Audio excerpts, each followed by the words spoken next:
Right. And if you guys are ready, we can start. Yeah, perfect. Awesome. Hello, everybody, and welcome to the Tiger Nexus podcast. I'm your host, Ty Tiger. Hope everyone is doing fantastic.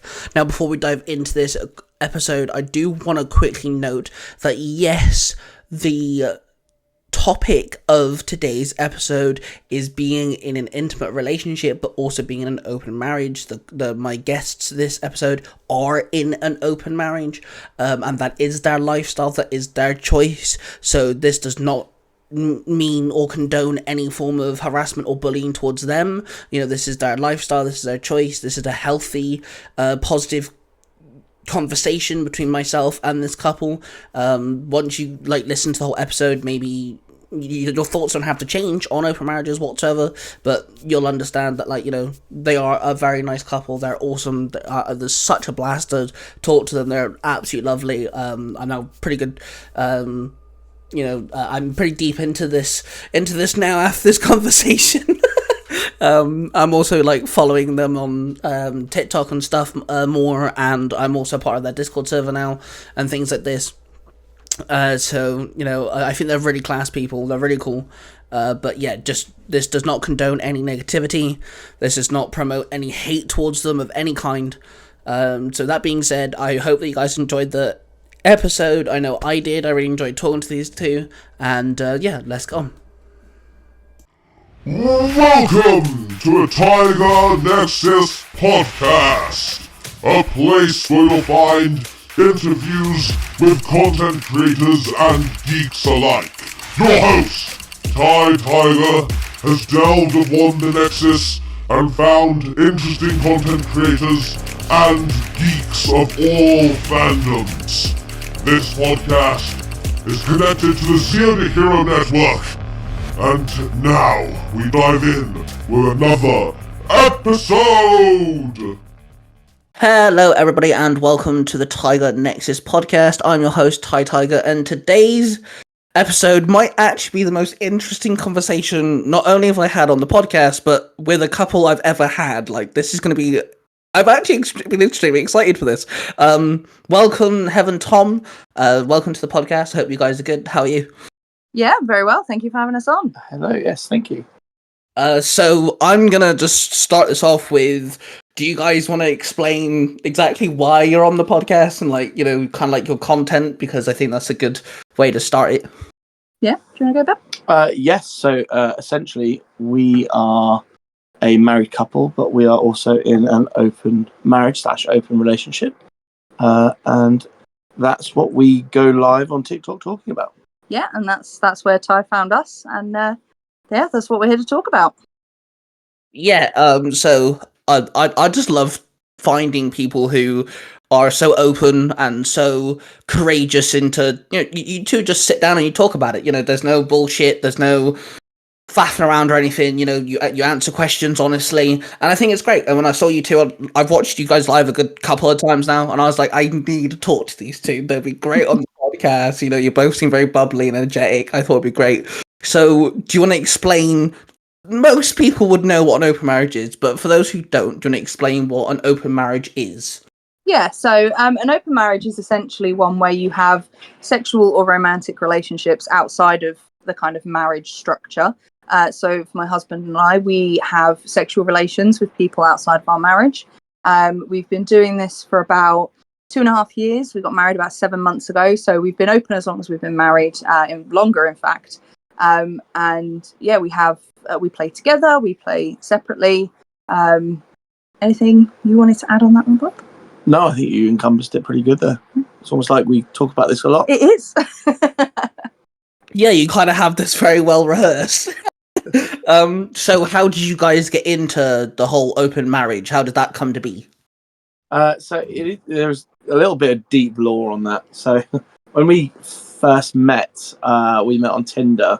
I was actually in a polyamorous relationship with my girlfriend at the time.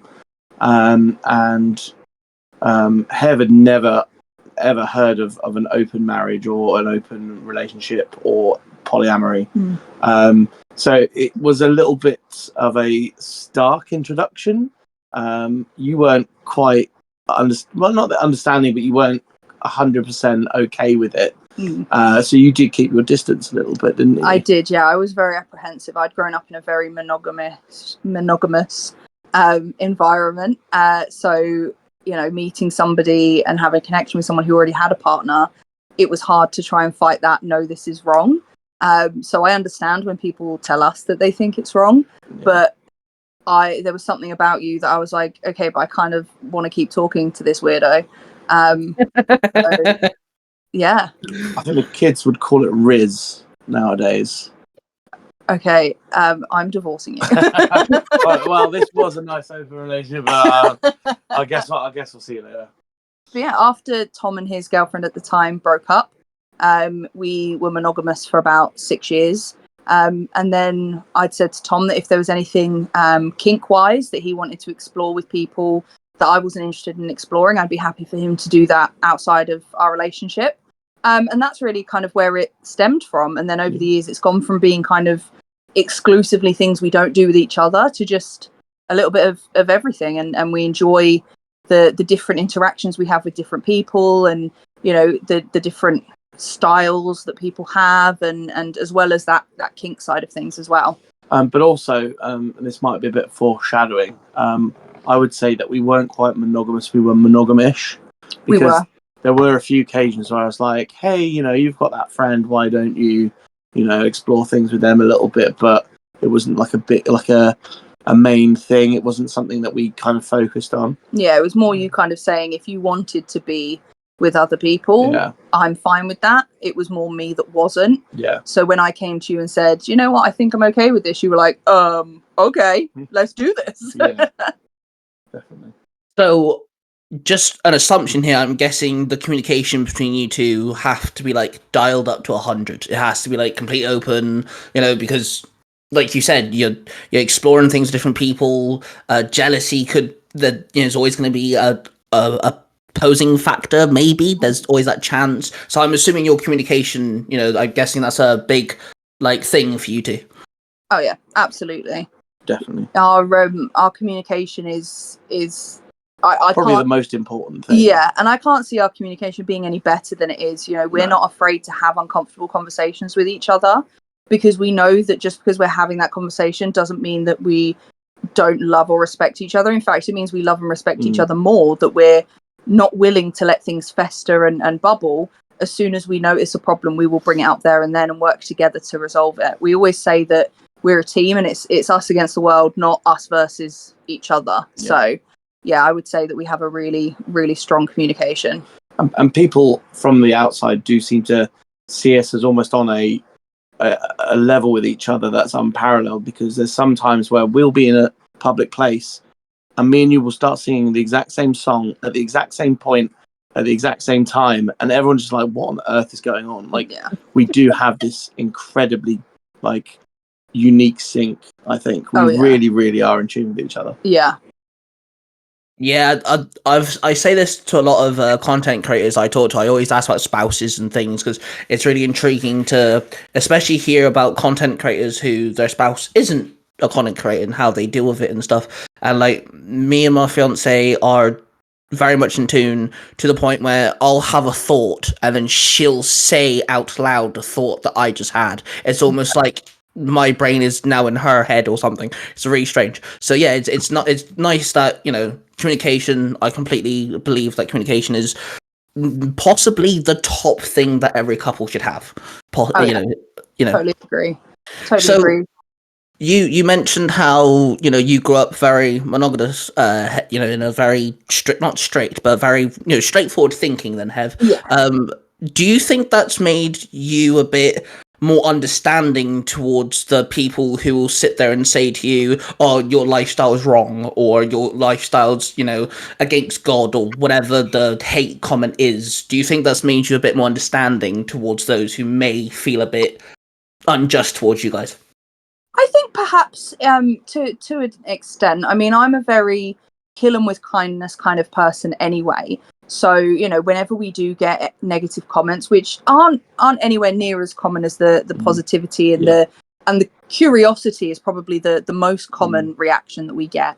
But when we do get those negative comments, for me, it's killing them with kindness. And I guess I do, from to an extent, understand where they're coming from and why they think the way that they think, because I once thought that way. I mean, when Tom and I first got together, all of my friends disliked him because he assumed that he was going to hurt me, that it wasn't going to work out, and what have you, and that I was this other woman. So I do understand where they're coming from when they've been in kind of a bubble, where monogamy is the only option. But I have the benefit of having been on that side and now being on the other side of it. I'm like, I can see why you think that, but hang on, let me turn you around to our way of thinking. And we know that not everybody's ever going to agree with us or the way that we live our life, and that's absolutely fine. We don't expect everybody to, but it's our relationship, it's our way of life, it works for us. And ultimately, all we want from people is, just that bit of compassion, that if it works for us and we're happy, then that's all that matters. And ultimately, what all we're here to do is to show people that there is an alternative. There's a different way of thinking, and there's not a lot of people talking about it. So, just education can help, because I think a lot of the ignorance is just because people don't know and haven't considered that there could be another way, and kind of have been programmed into this one way of thinking. So hopefully we're making a good change. I really like the way you worded that then, Tom. You said that they've been programmed into the way of thinking. I like that, because I believe that is a very what's the word? The best way to describe it, isn't it? Because there are going to be people that are going to be a bit, hang on a minute, this ain't right, sort of questioning it to themselves, and it's just because that's the way they grew up. That's been drilled into them, So And I like the way you worded it. It's absolutely like movies. Everyone teaches you that you've got one soulmate, one love, and from a kid we see this. It's on TV, in cartoons. We are told that you are to find the love of your life, and that there's one person for you, and that's it. But that also teaches you that if you don't get that you'll be horribly depressed. So I don't know if it is a healthy thing to be kind of the default, but it's kind of how we're, even I still, I've been non-monogamous for a long time. I still fall into monogamous sort of traits and thinking, oh, I shouldn't have done that, and thinking, well, actually, no, I can. I've got the freedom to do that. So it is programming, and it is honestly really hard to unlearn, I think. One of the song that we danced to at our wedding, it's a song by a guy called Spencer Crandall, and it's called Maid. And the first lyrics are, I heard the same story growing up, that one day I should find someone, a match made in heaven, we'd be perfect. And it's about the fact that people are brought up to believe that we have this one soulmate out there that's perfect for us. But the crux of the song is that you don't just find this soulmate, you make your soulmate. You work at that relationship, you choose each other every day. And, it was when I heard the song, I was like, oh my God, this is me and Tom. And I showed it to Tom, and Tom was like, wow, that's us. So it was a no-brainer for us to have it as our first dance, because it perfectly explains it. That's actually really sweet, actually.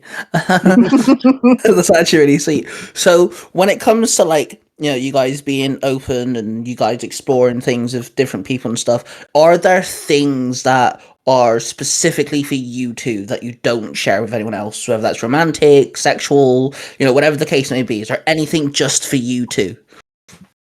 Not as much as there was initially. So when we first started this, the idea was that it would be so that Tom and myself could explore things that we don't do with each other, and then we would reserve specific things for just us. But as it's kind of developed, it's kind of moved on from that. I would say one thing that we do keep to each other is the intimacy and the romance element of it. With other people, when it comes to the sex and stuff, it's very not necessarily transactional, but it's very, it is what it is. Whereas with us, there's a lot of passion, there's a lot of romance, there's a lot of, and don't get me wrong, it's not always like that with us. But, there is that intimacy, whereas we don't have that intimacy with other people, or at least not in the same way. But we often joke that, we just have lots of friends with benefits, and, that we don't understand, monogamous people who don't get to sleep with their friends, and, it's a good job that we're open because all our friends are so hot and stuff like that. So, but in terms of the romantic side of things, that is reserved for us. There are some certain honorifics as well and pet names that we keep between ourselves. And in terms of a kink perspective, I'm a switch, so I dom other people, but I'm submit to Tom, which I wouldn't necessarily do with other people. So there's definitely that. There's at least one example of where we've set a boundary and then actually talked about it and changed it. And one of them initially was that we would not kiss other people because we found that too intimate. Yeah. But then as we were kind of exploring with people, quite often you'd be face to face with them doing things, looking them in the face like, I feel like I should be doing something, like this feels a bit strange. It's a bit awkward.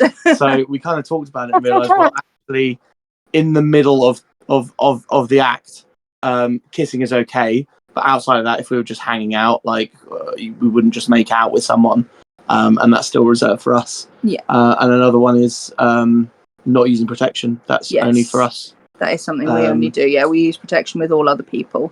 And another one that we've discussed, because some things it's stuff we'd like to try together we haven't tried yet, and that's using rope. Is one that we want to reserve for each other, because I've been asked about that with other people. I'm like, nope, sorry, not until we've explored it and we've gotten somewhere with that. We did that with wax play, didn't we? I wanted to try wax play. Somebody that Tom was playing with asked if they could do it with him, and Tom had said no. I know Hev wants to try this, so I'm reserving that for Hev, because I feel like the whole point of exploring kinks with other people that we don't enjoy together is that we don't enjoy them together. So we have to try them together first. And then if we don't enjoy them, it's like, okay, fine, go do that thing with that person. Or, if we were in a situation where it was both of us involved, we might decide, what, why don't we try this together with this person? But, when it comes to the first times, it's always kind of done together. See, I don't know. I'm loving this. I'm not gonna lie. I'm so loving this conversation right now. So you guys said that you talk about certain things, and then if it's not for you, you kind of go off with other partners and stuff. And intimacy. What would you define as intimacy? What's your definition of intimacy between you two that doesn't get shared with everyone else? Making love. Having sex and making love are two very different things. Oh yeah, absolutely. I completely agree. Agree.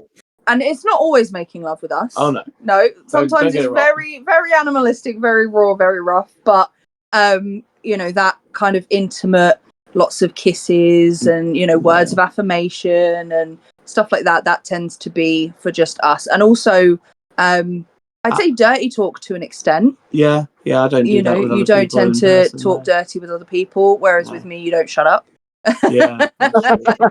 You are very, very vocal when it's just us. Yeah. In fact, sometimes Tom's been so vocal that afterwards he has felt horrible. The things I've said. About the things that he has said to me. And I've had to kind of do some aftercare with him and reassure him that I know that he didn't mean what he said and it was all part of it and stuff like that. So and just the tenderness. The other thing as well is our bed. We don't allow anyone else into our bed. That is our own space for me and you. That is where we wake up together every morning. We go to bed every night, because no matter who I'm seeing in the evening, I'm always coming home to you. So they're definitely like the tenderness as well. Just touching and groping and kind of just doing what couples do, really. Those sorts of things are reserved, but with other people it tends to be not necessarily scheduled, but before you go into it you're like, right, I'd like to do this and this, whereas with us we just kind of go at it and hope for the best. Hit and hope. I like that. I just hope for the best. It's all good. Exactly. We don't know where the destination is, but we'll find the journey on the way. Everything else is very scheduled, very I don't know. I think schedule is probably the best way of putting it. So you said that you guys have hot friends, and I had to bring this up because I'm just curious. So has there been times where like you've kind of maybe roped your friends into the whole playing of people and stuff, or have your friends just stayed your friends? If I go back to before being in a relationship with you slept with all your friends? All of my friends were all of my friends' partners, and they were all straight, vanilla, like for whatever reason, I kind of went around my friendship circle, and they were all okay with it. Yeah. And it did create almost like an incestuous circle. Like we were all, intertwined with each other, and it didn't ever really get messy, which I'm quite surprised about, actually. When I first joined your friendship group, it was very much like Tom would be like, slept with them, had a threesome with them. And it would be at a point where we'd be at like a barbecue with all their friends, and the only people he hadn't slept with would be his sister and her boyfriend. Yeah. Like everybody. Jesus. Tom's like, I've slept with all these people. And even at the wedding, there was a point where we were on the dance floor, and I was like, I have slept with everyone on the dance floor. Jesus Christ. Yeah. Oh, So wow. you definitely have a very free-flowing, free love kind of policy, don't you? I've definitely mentioned it to friends before, and they've gone, "Oh, didn't realize that was a thing." And then, there was that time we've had two of your work colleagues. two of my ex-work colleagues. Ex-work colleagues, yeah. We've had two of your ex-work colleagues get involved. So, yeah. There's been a few times, that we've kind of just dropped the bomb, like, by the way, that's a thing. And they've gone, I'm interested. With my friends, not so much, because, as I said, I come from a very monogamous, vanilla background. So that's not really so much of a thing. I mean, my friends flirt with Tom. Tom flirts with my friends. It's all very, very innocent. I think there's maybe one friend that I have that it would be possible with, but they are actually off limits, because I've been friends with them since we were 2 years old. So there was like a boundary put in place that I was like, right, okay, not this person, because they're more like family. There is another one that I bumped into at Bloodstock. Oh yeah, no, that is true. That is true. Yeah, I hadn't considered that. So, but they're all the kind of friends that I have that are interested are people that are part of the kink scene and the community and stuff like that. So, but a lot of the people that we play with, we're friends with before we start that kind of ball rolling to have that dynamic with them. So yeah, it's quite often that it's like, oh, we're friends with this person. Oh, does that mean there's opportunities? I've always said, like, I want to see all my friends naked. I don't care. Like, I feel like that's a good basis to have a friendship, is to know what they look like naked, and it works. I love that. That's great. Do you know what, right? I'm listening to you two talking, and I'm thinking about my own life. I'm like, I'm so glad that, like, I'm no longer the weird one now. Because, me and my fiance actually met because I have a son, and I'm no longer with his mother. But when we were together, they were actually best friends. They've known each other for a good handful of years. I met her because we moved back to her hometown when my boy was born. So he was surrounded by his family. And we kind of got in a little throuple of some kind. There was a lot of sexual tension to begin with anyway. They had slept together previously because they're both bisexual, so it kind of worked in my favour, I guess. I got to be the cocky dude sat in the corner listening to all the boys talk about their latest conquests with the girls, and I'm there like, yeah, Bab, you fucked 2 girls at once? No. I got to do that and everything. And so me and her split up, and I'm with now her ex-best friend, but they're still kind of friends. It's awkward. But anyway, so she's bi, and you said about having hot friends and stuff, and the reason why I said I'm glad I'm not the weird one anymore. So she has a friend who comes over quite often, actually, and every single time she's in my house, I catch her staring at her friend. She'll catch me staring at her friend, and then when she leaves, we'll both talk about how hot she was. So I'm glad. That. I'm so glad that I'm now we're not the weird couple. It's great. If that was to happen with us, it wouldn't be an awkward conversation at all. I'd be like, I want to hit that, and you'd be like, yeah, me too. And then we'd be like, should we ask? Yeah. So no, we totally get it, and it's surprising how common it is, kind of the ethical non-monogamy and all that sort of stuff.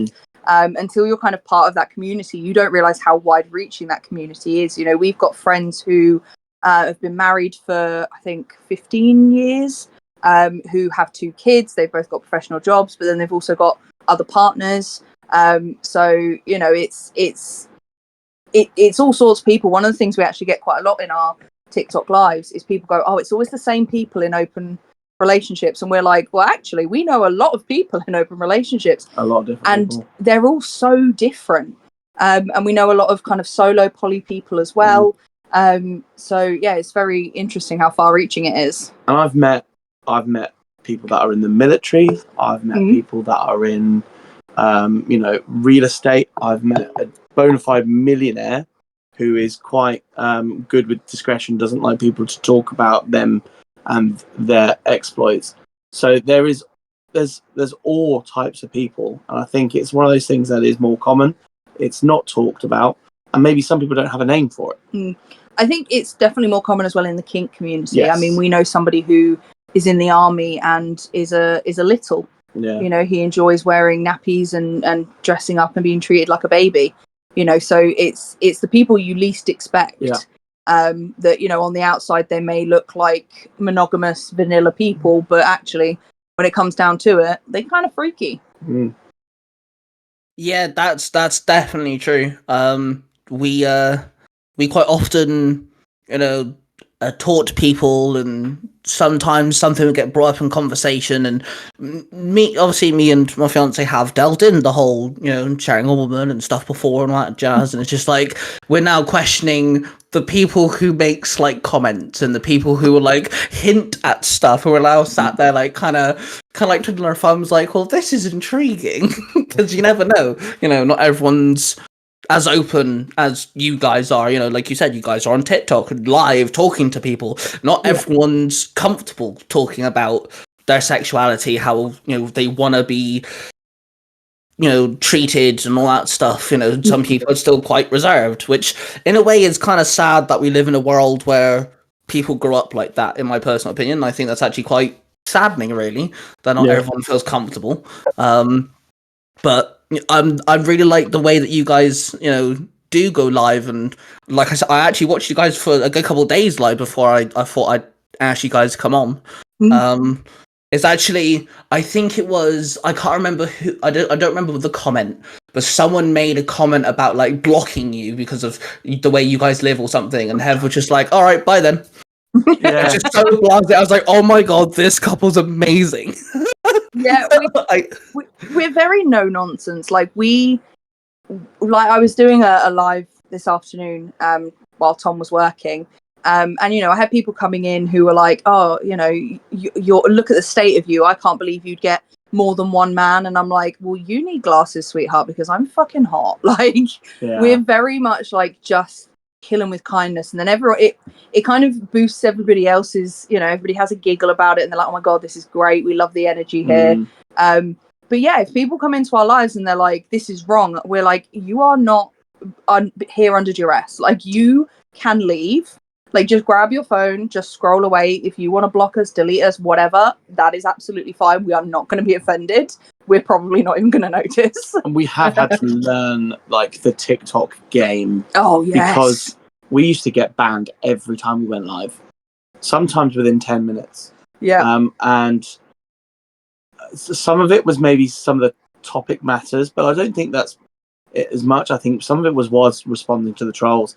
And quite often, I think we would actually just read out word for word what the trolls said, and then we get reported for bullying. Yeah. Because what we said in isolation, repeating their comment sounds like bullying.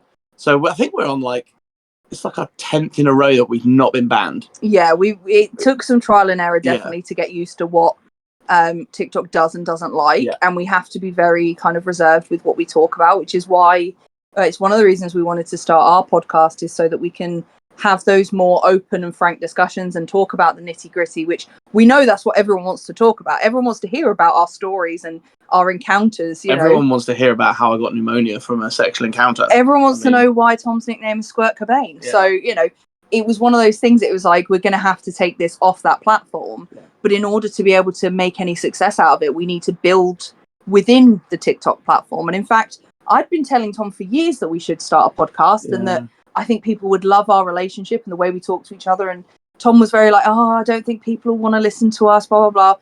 And then just one day I said to him, I'm going to go live on TikTok. Do you want to join me? And he said, well, what are we going to talk about? I said, well, why don't we talk about our relationship? The fact that we're open. And Tom went, okay. And after that one live, we got off and Tom was like, people actually do want to listen to us. Mm. I told you, bro. Okay, no, right. You can't say something to me and not have me question. Pneumonia from a sexual encounter? Question mark. You can't leave me hanging here. You have to explain that now. Maybe we'll explain the full story offline. But essentially, I ended up getting liquid in my lungs. Oh, I'll leave it there. Jesus Christ! Yeah, it's a hell of a story. I was very unwell for 10 weeks, and my lungs haven't been the same since. Yeah. If I'm honest. And it makes me laugh every single time. Like, I love this man to the moon and back, and I hate it when he's poorly. But it's the one time I've ever laughed straight in his face when he's been unwell, because it's just, like we said, we'll tell you offline, but it's the best story.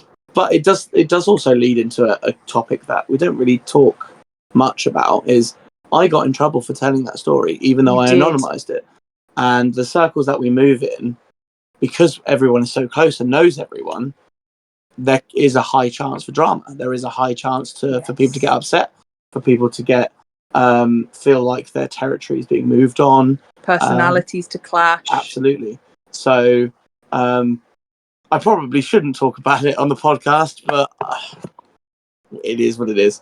You know, we don't name names. We don't give any identifiers. Oh yeah, that's so, you know, whenever respectable. we talk about our partners online, we always anonymize them, because, you know, unless they've said to us they're happy for us to talk about them, we want to keep their life private. Especially because one of Tom's partners, G, is a teacher. Yeah. So, you know, there's a lot of strict things in place, you know, that she can't. She can't be seen to be bringing the teaching profession into disrepute. Yeah. Which is crazy. It is insane. But like, she is more than happy to. She actually came over one day to be on live with us. She was off screen, and we were referring to her as G. But that live we happened to get taken down within 10 minutes. But she said she'd be more than happy to be on our podcast and talk about being the other woman, for lack of a better term. Tom and her have been seeing each other for over a year now. So she said she's more than happy to join us when we do our podcast and give her side of things, which I think is going to be really quite interesting to get a different perspective, because, you know, we can harp on about our relationship all day, but to have somebody else from outside be able to talk about how we interact with each other, how we interact with them, and, you know, I think it offers another unique perspective.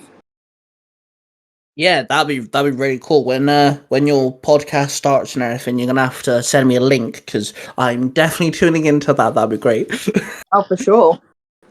So talking of you said like you got circles, things can get messy and stuff. Have you ever had to like completely block people from your life because it's made the way that you live just hectic or miserable of some kind? There's been a couple of tricky situations. I would say I and S would be kind of the ones that I would go to. I feel like we preemptively kind of cut them out before it caused too much drama. We could see things were going that way. Yeah. So did you want to explain about I?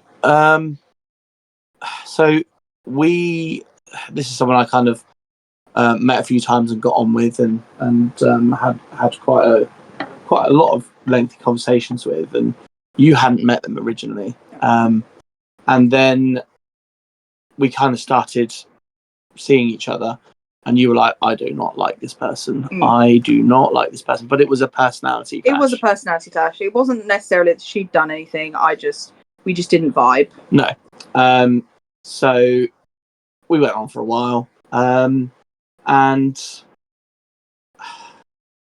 after a few months, I started to see some behaviours, some comments, and things that just didn't sit well with me. And I think, and there's a thing, it happens in monogamy as well, in the dating world, but there's a thing called NRE, which is new relationship energy. And people get addicted to that. So it's once you start with someone, you meet someone new, you're kind of obsessed and you're kind of willing to overlook a lot of red flags. And I think that might be what I was seeing. I wasn't seeing the bad things. I was just like, oh, it's a new person, wants to give me attention, wanting to see me. And after a couple of months, the facade had fallen. And I also realised that they were not a very nice person. Yeah. They didn't treat other people very nice. They didn't treat me very nice. So decided to call that quits. But even then, I found it very difficult to disconnect from someone because I didn't have a solid, like, you've done this thing wrong. I found it very difficult, and I felt like a bad person. But yeah, that was my one. What do I always tell you? I'm not a bad person for setting and enforcing my boundaries. Absolutely, that goes for everybody who is listening. You are not a bad person for having and enforcing boundaries, and if people don't respect that, they are the bad person. And that's something that you have definitely had to learn. Yeah. Because you never want to hurt people or No. be seen as a bad guy. But, it took you a little while to realise that saying no and putting your feelings first isn't a bad thing. And that's something I was terribly guilty of, is I am so nice and polite to people that I think it gives people the wrong impression. And I get myself in situations where being polite has made people think that it's something that it isn't. And then I've not realised until too late. And then I'm like, oh, well, I can't be a bad person now because we got here by me just being nice and polite. So I am learning to deal with that. Yes. Absolutely. Yeah. You're better than you have been, for sure. Definitely. Yeah. And then in terms of S, it was a very messy situation. So there was 4 of us that were kind of playing together. There was S and T, who were in kind of a relationship, but not romantically. And then they decided they wanted to play with us, so we decided to play as the 4 of us. And before we did, we had a conversation about, okay, I understand you guys have a dom sub dynamic, so do we. How are we doing this? Are we doming both of you? How does it work? So we agreed that Tom and I would dom both of them. But then one time during an encounter with the 4 of us, S decided to pull T out of subspace and demand that T did impact with her. And it put T in an uncomfortable position. I kind of took a step back and was like, whoa, I'm not comfortable with this at all. And then we had a conversation afterwards. We had a call with the 4 of us and said, right, Tom and I want to split this apart and play with you both separately to preserve both of your subspaces and your mental health. And she turned around and said, okay, but it all has to be equal. And I was like, well, no, it doesn't. This is a very casual thing. This isn't a relationship. We're doing this for fun. I begrudge the idea of not being able to play with T twice in 1 month because you've only got time to do it once. And then I messaged S and I said, look, I'm really sorry. I don't think I have that sexual attraction to you. I'm happy to still be friends. And when they responded, the only thing they were bothered about is how it impacted their dynamic with Tom, which was a red flag. And after a little while, I heard that she'd been talking bad and bringing my name into drama where it wasn't warranted. So I sent another message and I said, look, I'm really sorry. I don't think I want to be friends with you anymore. I'm too old for this. My name doesn't need to be brought up where, it's not needed. I'd like to put a pause on this. I don't wish you any ill, but, I don't think we should continue this friendship. And again, all she cared about was how that impacted her dynamic with my husband. So at that point, Tom was like, well, no, I don't think I want to be with someone who's going to, treat you like that. Yeah, exactly that. And I think that's what a lot of people don't realise is that while I will never tell Tom, no, you can't play with somebody, how they treat me impacts Tom's impression of them. Yeah. Like if they're not treating me with respect and understanding as his primary partner, as his wife, then Tom's not interested in continuing that dynamic. Yeah, agreed. Funny enough, that's actually going to be one of my questions, was actually going to be, how would you guys deal with, let's say one person has a partner that mistreats the other? And you guys literally answered that question before I got to ask it, so nicely done. But that was actually going to be one of my questions, because, like, I've only ever done the whole me and partner share a woman. That's the only thing I've ever done. So I've never done the whole, exploring without them or anything like that. So this is kind of new for me too. And it's just a very intriguing thought of, okay, so how do you guys deal with input section here? And like, that's definitely one of them, is how would you guys deal with a partner of one who's mistreating the other? But like you said, you guys have got each other's back, which is fantastic. That's how it take away the whole playing a partners thing. That's how couples should be in general anyway. Oh, absolutely, absolutely. We are each other's biggest fans. We are each other's biggest cheerleaders. And if I was to bring a gentleman into my home who decided that for whatever reason they wanted to try and emasculate my husband or treat him any type of way, sorry, but off you go. Ultimately, we are each other's priority. We are each other's primary, and our relationship comes first, and nobody gets in between that or has an impact on that at all. And everything else is a bit of fun. So when it stops being fun, it's a bit like gambling. When the fun stops, stop. Absolutely. Yeah. So, does your family know about your openness? Or don't you tell them? I'm not really that close with my family. At least with my parents, not so much. They probably wouldn't be surprised, and I don't think they'd care. My brother and sister sort of know. I've had multiple relationships in the past that have been concurrent, and they come to birthdays and things like that and see me with them. So I think they can piece it together, but I don't think I've ever said the words to them. Yeah, well, your sister is best friends with your ex-girlfriend. Yeah, that's true. So she definitely knows and is okay, because I met your sister while you were still with your ex-girlfriend. Yeah, so that is true. And she definitely didn't have a problem. Me and her get on really well. She was bridesmaid at our wedding. Mm-hmm. Your brother was one of the groomsmen. My family, I do have a closer relationship with my parents. And I tell them everything. Sometimes I think they wish I wouldn't. Apparently so do I. Yes. But yeah, my brothers found out because we went on a family holiday a couple of months ago, and Tom was in the hot tub with my brothers one night and was telling them, all about all these conquests and the Squirt Cobain story and all sorts. And then my middle brother, he came over to me and said, Tom said this stuff. Do you know about this? And I'm like, oh yeah, no, we're in an open marriage. It's all consenting. Everyone's fine with it. And he goes, okay, I was a bit annoyed, but if you're happy and safe, then that's all that matters. And my little brother is quite often in the lives. He's one of our moderators, and he's usually just there causing chaos because he's a little chaos gremlin. Yeah. My mum, when we first started doing the lives, I said to Tom, I should probably, check that my parents are aware of this, because, I've got family that follow me on TikTok and it'll get back to them. So I rang my mum and I said to her, oh, Tom and I are in an open marriage, right? And my mum said, what does that mean? I said, we have physical relationships with people outside our marriage. She went, no, I need you to spell it out. I was like, we fuck other people, mum. And she was like, oh, okay. Well, I'm busy playing a game on the iPad with your dad. Can I call you back later?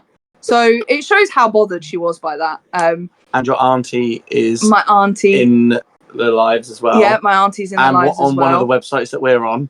Yeah, my auntie is in a relationship with a married man who's polyamorous. So yeah, I think, there are people in my family who probably are a little bit more judgmental about it, but they're not outwardly judgmental, and they've never said anything. But ultimately, one of the things when people ask us in the live, what do your family think? We often go, I don't know, what do your family think about you being monogamous? We a lot of the times when we we try and flip it. It's like, our parents don't want to hear about us having sex with multiple people, just like your parents wouldn't want to hear about you having sex with one person. It very much, it doesn't really matter. We are still who we are. And as long as everybody's happy and safe and consenting, that's all that our family care about. Yeah, absolutely. Yeah, see, that's a very good point, because, even still, you can get people who are very judgmental and sometimes can be over the top. My family, I don't think they'd care if me and my fiance ever went down the route of showering a woman again. I don't think we'd ever be in a relationship with a woman, but I think if we wanted to, kind of delve into the sexual side of things, I don't think my parents would care. There's a 27-year age gap between the two, so I don't think they can really judge me.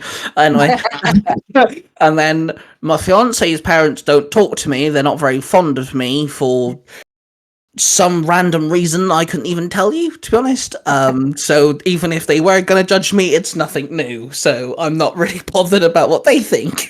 No, and exactly. If you think about it, a monogamous person wouldn't talk to their parents necessarily about the sex they're having with their one spouse. So if this was more polyamory and we had relationships, then our parents would need to kind of be aware of that situation. The chances are at family get-togethers there might be other people or what have you. In fact, one of our partners' tea we took to Christmas at my parents' house. They weren't fussed in the slightest. But I feel like when it's just a physical thing, I think it's less important for the family to know and be involved in the decision, because that makes it a bit weird. But if there was kind of the romantic element and there's more relationships and stuff like that, then I definitely think parents being on board is probably a positive, especially if they're going to be coming to like family functions. Exactly that. Although we have joked about sending partners in place of one we have I think it was one of my auntie's birthdays. I was busy and I said, oh, that's okay, Tom, you and T go and we'll just pretend that T is me, nobody will notice. He just turns up like, hey, this is my partner, and everyone's like, wait, huh? I thought you were married. I am, but this is my partner. No, this is Hev. You just haven't seen her for a while. We were like, Hev just looks a bit different these days. This is she got a haircut.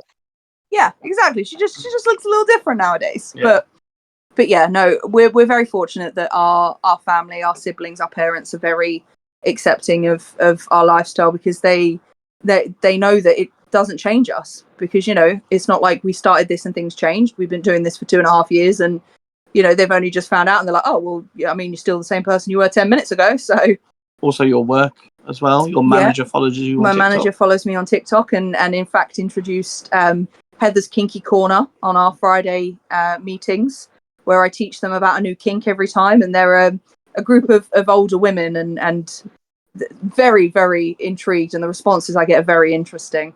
But I'm quite lucky that I'm surrounded by people who see the value in us as people, as opposed to what we can offer, and our relationship it's irrelevant. And my boss's boss, what happened to be at a pub when we had a social kink meetup, and I could just see him sat next to people talking about things, and I'm like, he's gonna find out some things about me. So we ended up just bit the bullet and you just told him everything. Yeah, he now knows everything, and he was like, that's fair enough, whatever, it doesn't stop me doing what I do at work, and as long as I'm not hiding things, then it's fine. Yeah, exactly. We still have our professional integrity. Yep. We don't disclose where we work, or people just know that I work in data protection, Tom works in IT, because people don't need more than that information, and it protects our professional life. Yep. Yeah, see, I agree with the whole, people don't really need to know too much or need to care. It's like I came across a TikTok this morning where there's an American woman I follow who is very into standing up for men, and she gets a lot of hate because she's a woman standing up for blokes. I think it's great. But she was talking about how she found out that in her daughter's school, they rejected children coming in because they found out that their parents were making money on OnlyFans. Wow. And I'm sat there thinking, how does that affect the children, though? Like, the children aren't in the videos. They're not making money on OnlyFans, are they? It's their parents. Who the fuck cares? Yeah, and I've seen stories where, teachers with OnlyFans have been fired and, stuff like that. I think there should be a separation of your personal life and your professional life in all cases anyway. But I don't think you should be penalised at work for what you do outside of work, unless it's going to bring reputational harm to the company. If people are going to go out and be racist and riot and loot places, then absolutely that could look bad on the company, and that should have an impact. But just because Tom and I decided, oh, you know what, it's Saturday, let's have a threesome, like that doesn't impact our careers and our professional lives. So but we have discussed, because people have asked us if we would consider OnlyFans or sex work in general. And we've both kind of said that if content creation and, podcasting and stuff became our full-time jobs, we would consider it. But while ever we're in full-time employment, because of the nature of the roles that we have, it's not something that we would consider. It's also a lot of work. It is a lot of work itself. Yeah. So I don't think we could do it justice if we were going to do that. No. I actually think that's the first time that you guys made me laugh. Actually, was someone asked you about that and on your live, and have said that exactly what you just said, that if it became full time, you're making money possibly, and then you made the comment of we have enough like backlogged that would be fine for months. To be fair, yeah. That made me chuckle. I was like, all right, yeah, no, they're funny. All right, I'm following. That's great. And that's sort of semi-true as well, because I have aphantasia, which essentially is I don't see images in my head. I see words, I see numbers, I see colours. So if I try and remember something that we did with someone, it's very difficult. So we tend to have a camera rolling when we're doing things.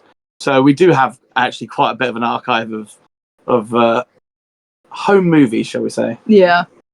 It's actually been sexually proven. It's actually been scientifically proven. Sorry, that men need visuals. Hence why boobs. That's a huge thing in porn and stuff like that. That's why so many men watch porn, because they actually need visual stimulation to get there. Yeah, absolutely. Yeah. No, and I mean that makes sense. That would be why in the vast majority of cases, if a woman receives a picture from a man, even consensually, that we can appreciate it, but it doesn't have the same effect on us that a man receiving an image would have. Oh, even now, like you send me something and I get that endorphin rush. I get that, even though I see you naked every day, if I'm at work and you send me that, that's me done for the day. I'm happy. Yeah. And I think that's another secret to our relationship, is after 8.5 years, we still fancy the crap out of each other. Yeah, true. And, people often say to us, are you doing this because you're not satisfied? Or do you ever feel like, your husband doesn't give you the attention you deserve? And I'm like, this man is obsessed with me. Sometimes I give you too much attention. Like, if he wasn't married to me, he would have a restraining order. Yeah. Like, it's bordering on weird how obsessed my husband is with me. And I'm not mad about it. If the worst problem I have is my husband being obsessed with me and my body, then I think I'm doing pretty well. And it gets to some people think it's weird, but you take it as a compliment. Is when I look for pornography, I look for people that look like my wife. I will look for the same body type, the same sort of specific things that make you. I look for, and it takes a long time, but when I find it, I'm happy. I'm not mad about that. I'm just gonna be blunt here.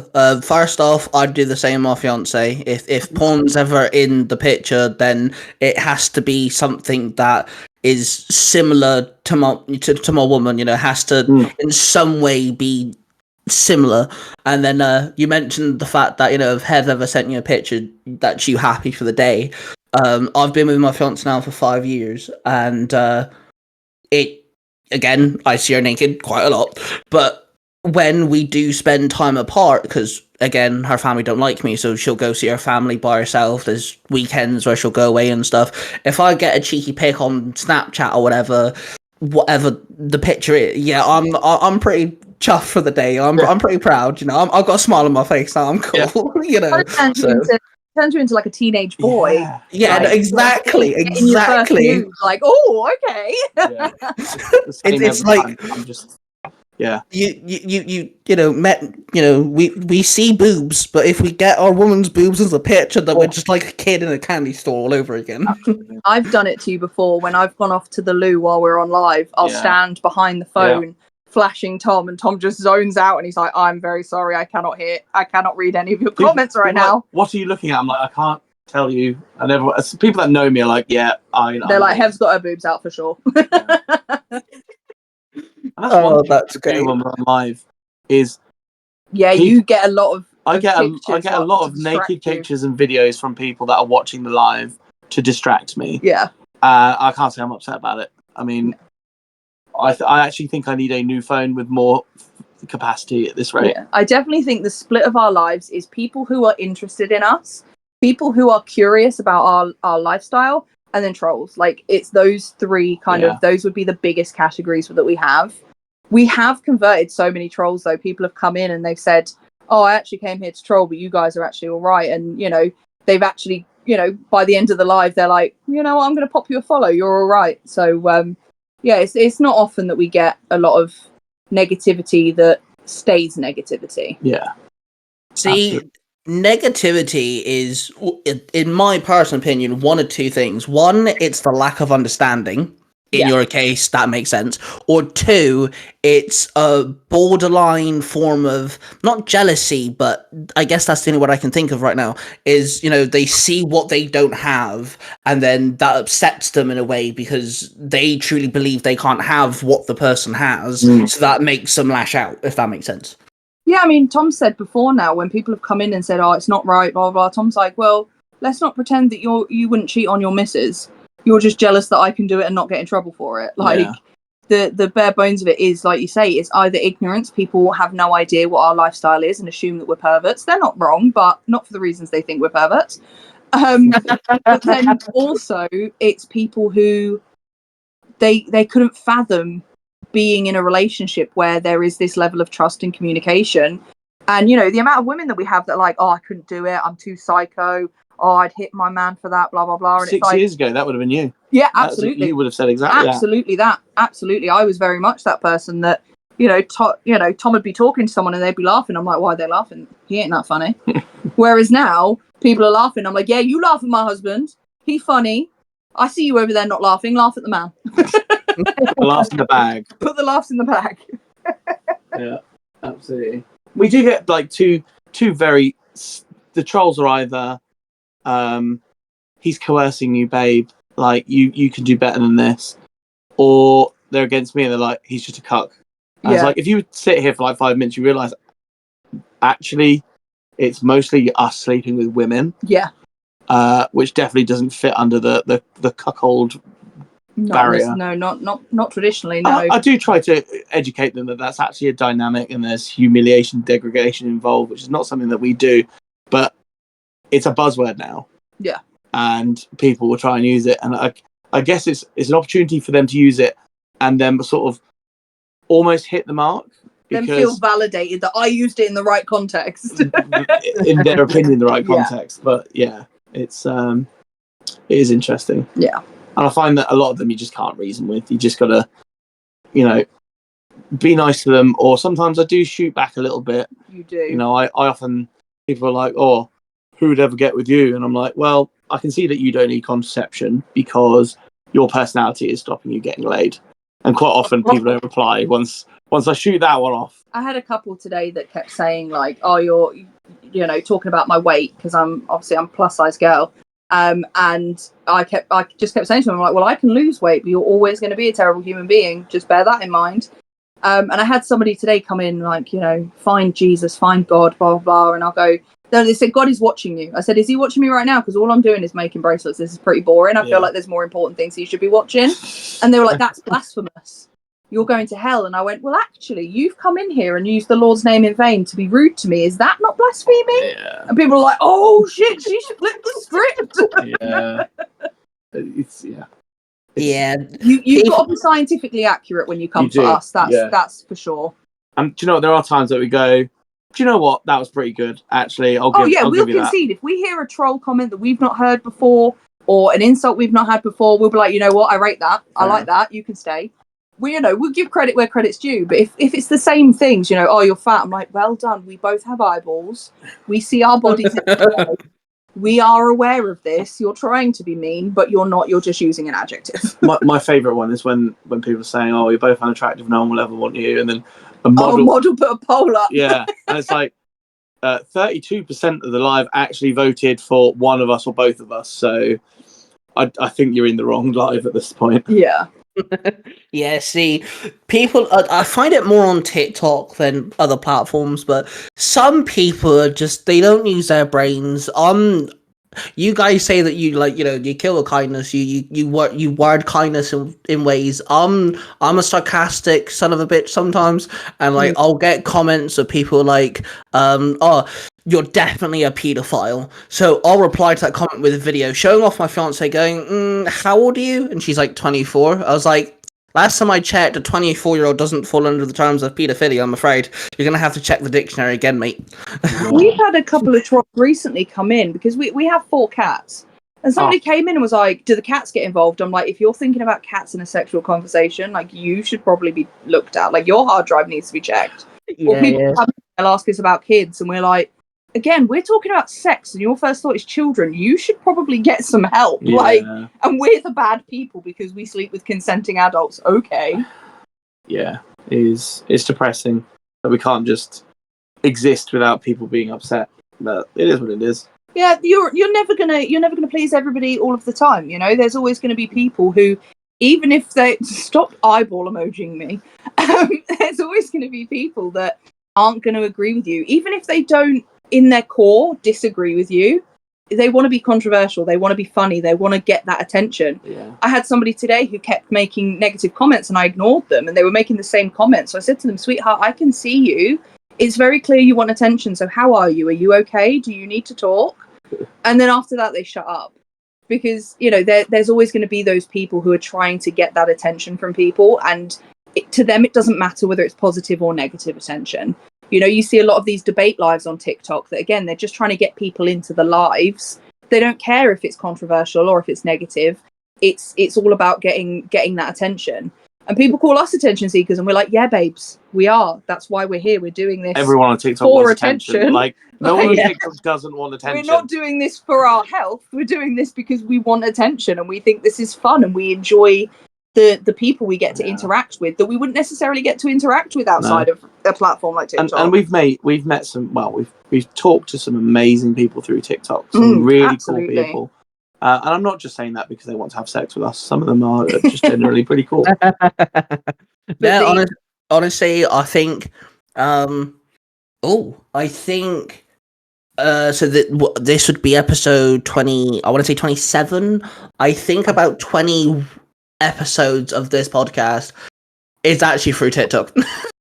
Nice. I love that. So, like, you know, TikTok is, again, one of those things that can be an absolute blessing in disguise, but can also be your downfall if you allow it to be. Oh, absolutely. Yeah. Absolutely. I mean, before Tom and I started doing our lives about our relationship, I used to do lives about LGBTQIA education, and they just got so toxic. The amount of transphobes and homophobes and people who were just there to be horrible people. One live, I ended up getting, I think there was about 100 people in the live. We had one moderator, and I was getting death threats.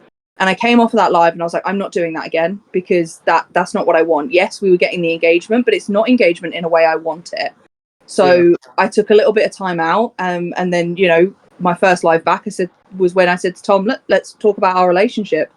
And the response has been insane. I mean, the account has grown by, we went from like 1,000 followers to over 4,000 followers in a couple of months.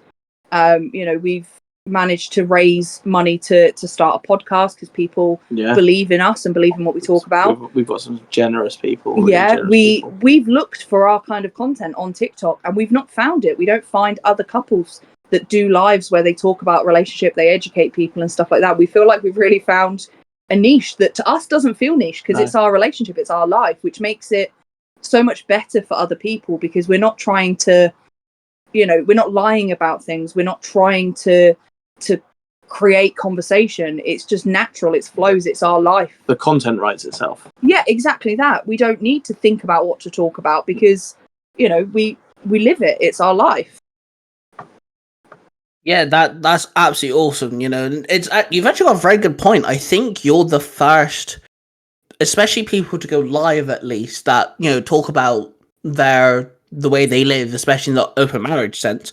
And I don't think I've seen one or two people talk about being a polygamy relationship, different type of kinks and stuff, but not in an open marriage way. So you've definitely got a untouched path to walk across. You know, I think you're definitely going to go far with your podcast for sure. People are going to want to, especially for the fact that you said that you're going to have, you know, someone that you've actually done stuff with, having the outs. That one's definitely going to get people listening, because, like you said, it's going to be different, because you two can talk about what you guys have done all day. You know, you guys can talk for hours on that, but having someone else talk about, hey, you know, I've played with these two people, let me explain my point of view, that's going to be very different and interesting to listen to. Yeah, and we're quite well regarded within the kink community in our area. Yeah. We're admins of a local Discord, and we run events and we co-run events.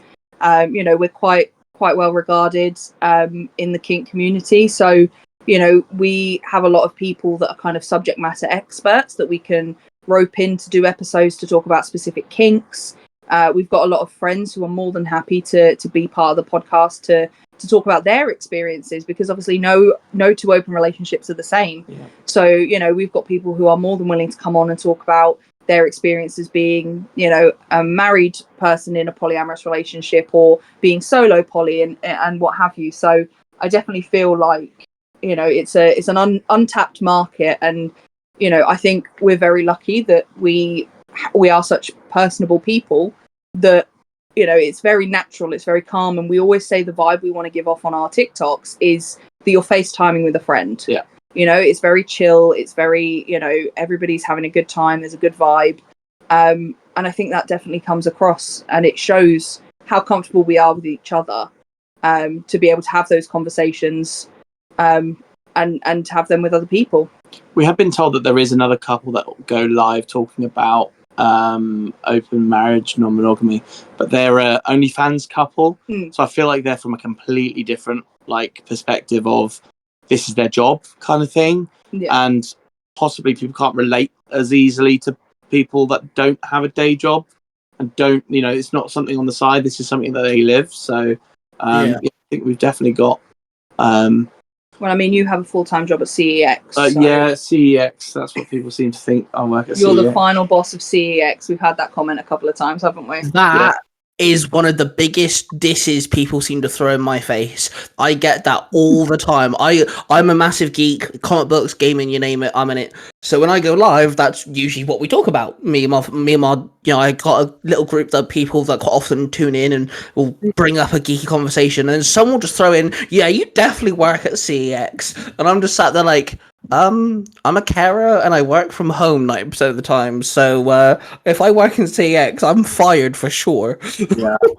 I actually went into our local CEX to see if I could get Tom a lanyard, because they don't have a uniform as such. So but they were really busy, so I didn't get a chance to ask them. But we are going to see if we can maybe make Tom a CEX polo to wear on the lives, because you really tickled you when someone called you the final boss of CEX. And we have thought about maybe tongue-in-cheek stealing from Craig Not Craig's kind of Tesco skits, and maybe like CEX skits. Yeah, I've also been told that I look like I work at a specific Poundland in Grimsby.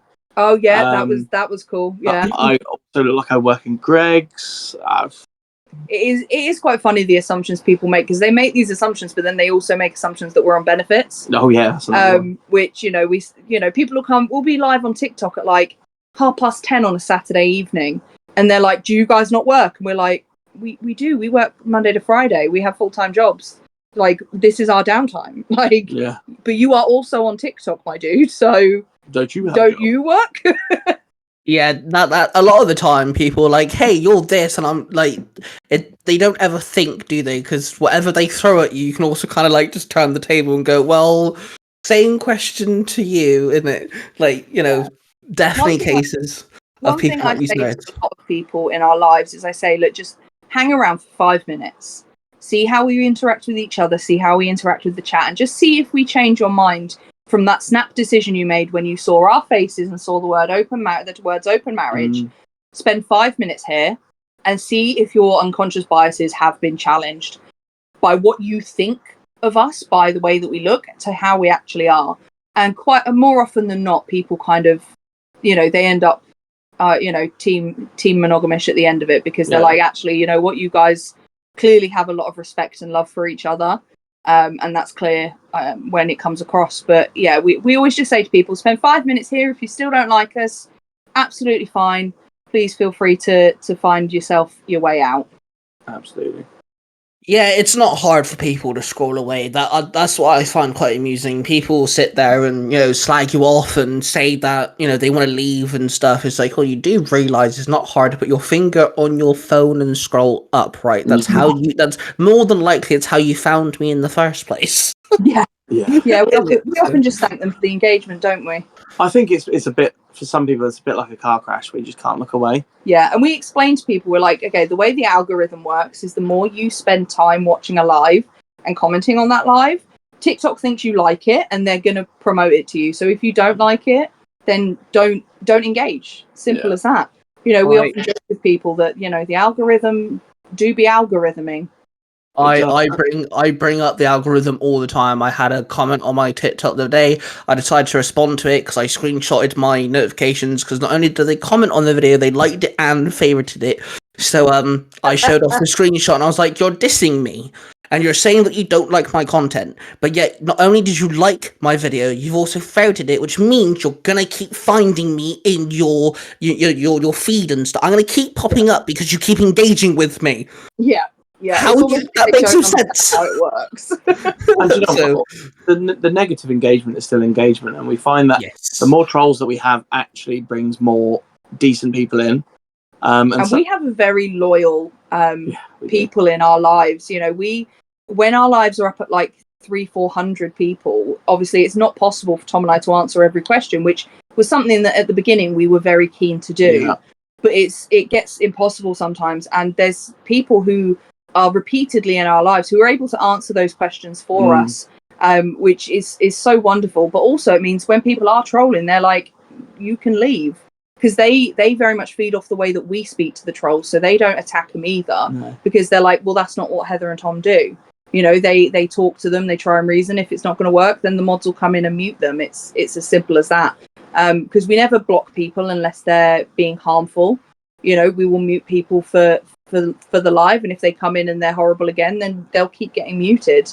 But the people that join our lives regularly are absolutely wonderful, and they really do show their support and keep showing up. You know, we see the same names you know, all the time, and you know, sometimes people get a bit shirty, like, oh, I didn't ask you, I asked them, and I'll say no, they're okay to answer that question on our behalf, especially if it's one we get a lot. They'll kind of save us the hassle of repeating ourselves over and over again. And we've started. I'm sorry, you first.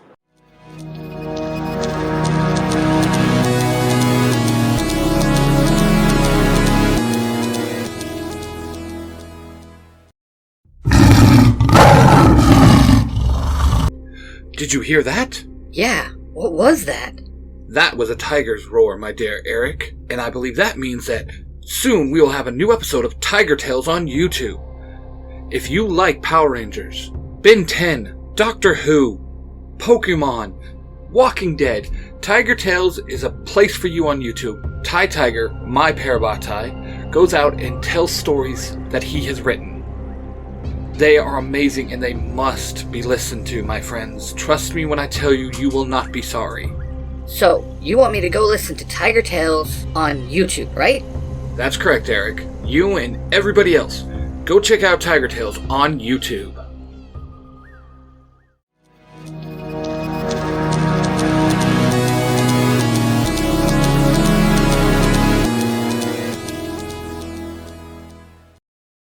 I was just gonna say, I've witnessed that on one of your lives. One of your mods kind of like made a comment of like, oh yeah, by the way, you know, they're trying their best, but like us mods are also here to help just in case, because they are gonna miss stuff. They're only human and things like that. And then Hev kind of like read that and was like, yeah, the mods are kind of like extents of us. They're gonna help us out much. So like, I've definitely witnessed that kind of happen for sure. And the mods definitely try and help us as well. If they see a question that's actually something that we don't often get, or you know, they don't know how to answer, they will pin it just so we can see that a bit easier, and that makes our lives so. Because the other day we had 800 people in there. It was insane, and you could literally get 2 words before the chat scrolled away, and it's like, I don't understand how people deal with it. I think you have to turn on like follower only. Yeah, you can do like sub only chats and stuff like that. Sub only, no. Yeah, but follower only would be a good idea. But yeah, so yeah, like Tom said, the mods will pin a question that they don't know how to answer, or if they've provided an answer and there's been a follow-up question that they don't know how to answer, or it's one we don't get often, they're really good at making us aware of those comments. And if people have asked the same question a couple of times and they've been very respectful and they haven't like spammed it, the mods will pin it to make sure that we do see it. But if people are spamming questions, then the mods are like, guys, come on, they're only human beings. There's only 2 of them, and there's like 800 of you. Yeah. That's it. I think that's one thing I'm lacking is mods. I do have 2 mods, but one of them is my fiance who goes to bed at like 10 every night because she works in nurseries and it's very, very tiring. And one of them lives in America who is 6 hours behind me. So Oh, wow. Yeah. it's like I mods is something I need to work on for sure. So when it comes, you've mentioned communication between you two. I'm very curious. Do you guys like tell each other?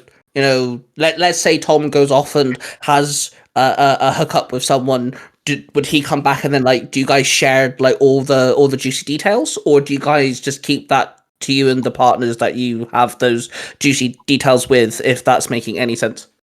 So yes, we definitely do debrief.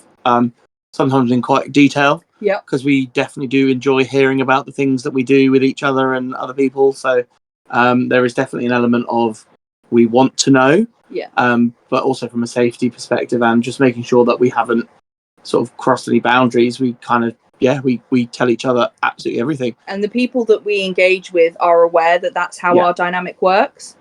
Because that's not the same for everybody. We know some people who have don't ask, don't tell dynamics where they won't share any information. We know people who have dynamics whereby they'll say, oh, I spent some time with such and such person, but they won't go into details as to what happened. So we make sure that people are aware that we do talk about it, so that they're comfortable with that as well. So they know, okay, well, Heather knows exactly what happened, or Tom knows exactly what happened. Yeah.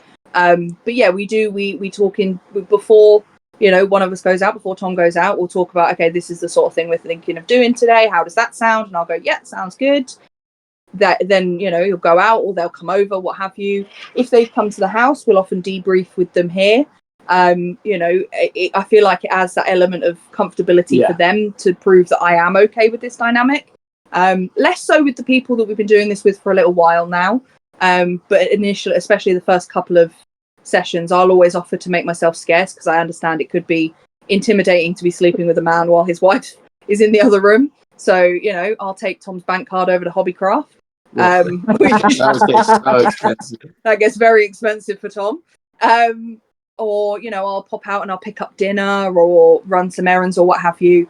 But yeah, we do talk about all the details quite often. I got a voice note last night during the fact that I quite enjoyed. Tom very much enjoys videos, photos. I think one time I rang you and I put my phone in the pocket of the door of the car, so you could listen in. But this is all consensual with everybody's aware that this is happening, and they've agreed to it beforehand, so that there's no breaches or kind of anything that could be a grey area. So what generally happens lately is I'll have someone over and you'll be down here listening and you will be enjoying yourself as well. Yes. So sometimes I'll get a video from Hev after, like, oh, by the way, this was me downstairs while you were busy. But that's not how the first time went, was it? That is not how the first time went. The first time went, the word I'll use is ambivalent. It was. I mean, so in the lead up to it, so this was the first time that Tom and I had, after we'd opened up the relationship, Tom had met this person a couple of times for coffee, and I wanted to prove that I was okay with it. I think to myself as much as to Tom and to this person. So I set up the spare room, I made the bed, I put a towel out on the bed, I put some condoms out, I got them bottles of water, anything that they may need. It was like a hotel room. And then I was kind of sat downstairs, and my head was having a panic attack, but my downstairs was very much enjoying what was going on. It was a very conflicting feeling that I was like, I'm so horny and also anxious. Yeah. So you were crying while touching yourself? Like, I wasn't touching myself. Not? Okay. No. But I was sat there and I was like, I'm very wet. I want to touch myself, but I'm very confused. Yeah. So when you came down, I explained that that's how I'd felt. And, we talked over, okay, well, what was it? Was it that you didn't know what was going on? Was it that you weren't involved? And we kind of, we figured out that it was kind of a lack of knowing what was going on, which is where we decided, right, we'll talk beforehand and give a brief overview of what's going to happen. Because I have autism. I have control issues. I need to know everything at all times. So the best way to compromise and mitigate that was, okay, give me a rough idea of what it is you want to do. Yeah. And then the noises I was hearing, I can then conflate that to, oh, Tom said they were going to do this thing. So, for example, with impact play, Tom said he was going to do impact. I can hear smacking noises. I know what that is. Yeah. So, yeah, after that first time, I think we learned a lot from it. Yeah. We haven't had an issue since. And no, not a single issue since. But yeah, at first I'd be in my office with my headphones on, playing a video game or something and trying to, not hear anything. And then once my headphones died and I was like, oh, I can hear things and I'm not mad about it. And then after that, it's like, oh, look, I forgot to put my headphones on and the door's left open and I can hear everything. And Tom, can you not play the music so loud? Yeah, Tom, can you turn the music down a little bit so I can hear a little bit? You're just there like, oh no, my headphones have died. Whatever shall I do? Yeah. Oh no, the power has died in the office. You'll have to come into the room and use the power socket there. That's what it'll be next. Yeah, Tom came out at one point midway through a session because the plan had changed slightly. So Tom came to just double check that I was okay with it. And he noticed the office door was open. He was like, why is this open? I was like, none of your business. Leave me with my open door alone. Yeah. So that's great. Yeah, it's definitely evolved over the last 2.5 years. Have you guys ever done it where, because you mentioned the fact that one day you'll just come in the room, so have you ever done it where one person will have a play session and the other person watches, or haven't you done that yet? We've done that a couple of times. Not intentionally, but you weren't feeling it, so you're like, I'm gonna take a step back. Yeah, I want to be in the room. Yeah, I very much. I learned a term recently that I felt identifies quite well with me. It's ace flux. So it's your sexuality fluctuates. Sometimes you're asexual, sometimes you're hypersexual, and I very much feel like that works for me. So sometimes we'll have planned something and then it comes to the day and I'm actually like, oh, actually, I really don't want anybody to touch me. So I'm going to sit in the corner and enjoy it. I'll take videos, I'll take photos, I'll instruct people where to go and I'll coach people from the sidelines. My birthday was quite fun. Yes. So it was me, you and 2 women. Yeah. And you were just filming the whole time. I was filming. I was encouraging. I was on the sidelines. I was the cuck, if anything. Yeah, you were. You were in the cuck chair. We have a cuck chair in our spare room, and I was in the cuck chair. And yeah, I very much enjoy you getting enjoyment, which is what you do with me as well. You enjoy my enjoyment. Getting enjoyment, yeah. We did set up a situation whereby Tom was going to come home and find me with somebody. Yeah. However, midway through, he had thrust a little bit too hard and made me bleed, and then he freaked out because there was blood. So we stopped. He went and cleaned himself up. He apologized. I was like, no, dude, I get it. It's fine. And he was actually driving out of our car park while Tom was driving into it. Yeah. So, it didn't quite work out that way, but that is something that we have. That is on our list to try at some point, is Tom to catch me cheating. Yeah, in air quotes. It's strange that even though we don't have cheating, I have strong fantasies of being cheated on. I don't understand where that comes from. I think it's because it's consensual. It's not actually cheating. That's why you're like, I kind of want that to happen. But also, the way I got into non-monogamy was I was cheated on. So it's another just law drop. When I was with my ex-girlfriend, she went out with some friends and ended up cheating on me with one of our friends, and it was a woman. And I was really upset about it. And I was upset about it for weeks. And the only thing that my girlfriend could think of was, well, what if I let you have sex with them as well? And I was like, no, that won't fix things. That won't fix things at all. And then my man brain sort of crept in and was like, it might not fix things, but it'll feel good. It'll feel good. So I ended up having sex with her, and then we both had sex with her, and then we both had sex with her and her husband. And then that's kind of how it started with my friendship group. Yeah. So I think maybe it stems from being cheated on. Yeah. Actually has been a positive in my life. Yeah. So maybe that's why that is something that I want. I don't know. Whereas on the flip side, I was in a very abusive relationship where I was accused of cheating a lot. So when Tom first came to me and said, I want you to cheat on me, I was like, no, walls are up, defensive mode. That triggers me. And we found it's the term cheating. Yeah. That's what was kind of triggering for me initially, because I didn't want Tom to then be like, oh, well, you cheated on me and blah, blah, blah. But, you know, we talked about it a lot, and I shared my concerns, and Tom validated those concerns and shared, you know, what it is actually he's looking for. And, you know, we've watched a lot of porn that has similar situations, and it's helped to alleviate that pre-guilt. Yeah. And, you know, for me, knowing that Tom is A-okay with it and he's consented to the whole thing, and it's a role play, for lack of a better term, you know, we've discussed, you know, that I'll go out for dinner with someone, I'll message Tom when I'm on my way home so he can make himself scarce, and then, you know, midway through he'll come in and catch us and then join in. So, you know, it does show that sometimes things have to be talked through and maybe rephrased, and it's the wording as opposed to the action that could be a problem. Yeah. Oh, absolutely. Like, words have power, and it's not exactly the word itself, it's the meaning behind it. So like, my fiance is also autistic, and her family are very derogative, and they call her stupid and thick and all this stuff, and she's gone through 6 years of college to make it so she can work in a nursery. She's learned to drive. She's the driver of the house.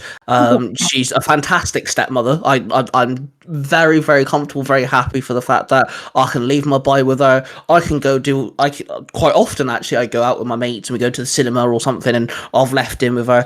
She's very capable. So like, whenever we get in a disagreement, or if things get a bit downside or stuff, I'll make sure I don't use a word that could even remotely kind of go towards stupidity in any way, because words have power. And I know that's very triggering for her. So like, there are moments, and she knows this, she's very full aware of this, there are moments where she does not use her brain, and there are moments where I'm stood there like, babe, what are you doing? Sort of thing. So like, we've agreed that like the word that I use is dinny. D-I-N-Y, dinny. And so if I say to her, babe, you're being a dinny, that's me saying to her, babe, you need to use your brain. You know, I'm not calling you stupid, but just rethink what you're doing here. And then she'll click on, she's like, oh, right, okay. So, like, that's my word for her now is dinny. If I say to her, babe, you're being a dinny, she knows for a fact that, like, you know, she's not thinking straight, like she should be. But, like, yeah, words have power completely. I completely agree. I call Tom smooth brain. I'm like, you're being a bit smooth brained. And he's like, yeah, maybe. For me, with you, it's the way your face says things. Your face, I know, your face gives you away for what you're actually saying. But not always. Sometimes I have a very expressive face, and it's something that I have been reprimanded for my entire life. I mean, when I was doing my first aid training, you know, part of our exam was that we were given a scenario in which we had to explain how we would help that person. And before I'd even said anything, the instructor said to me, remember, Heather, you know, paramedics need to have a good bedside manner. And I'm like, I didn't say anything. She's like, no, but your face spoke volumes.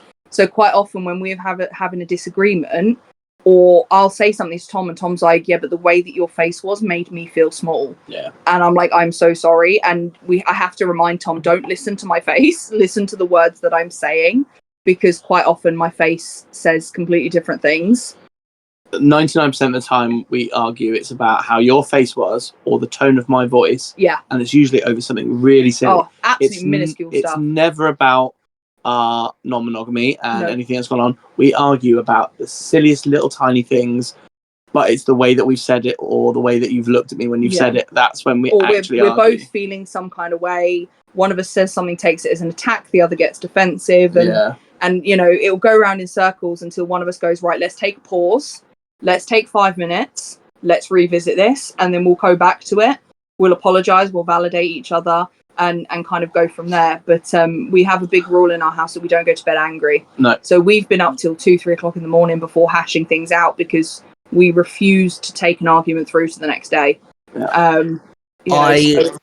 I have that rule in my house as well, not just with my fiance, but with my son as well, because he's 5. He's going through the whole, like, I'm angry for no fucking reason sort of phase, and I'm so glad another couple has that rule, because I stand by that. No one should go bed angry. It actually upsets me, because when we have only actually lived together in the same house for a year. We've been together for 5, but we only actually lived together in the same house for a year, or just over a year, so call it about 14 months by now. And when we first had our big argument for the first time in the house. She went to bed, and I'm sat in the living room. I'm just sat there. I couldn't sleep. I'm sat there completely mind boggled. She woke up at like 2 o'clock in the morning. Family sat there and said, "Why aren't you asleep?" I'm like, "What? You expect me to sleep?"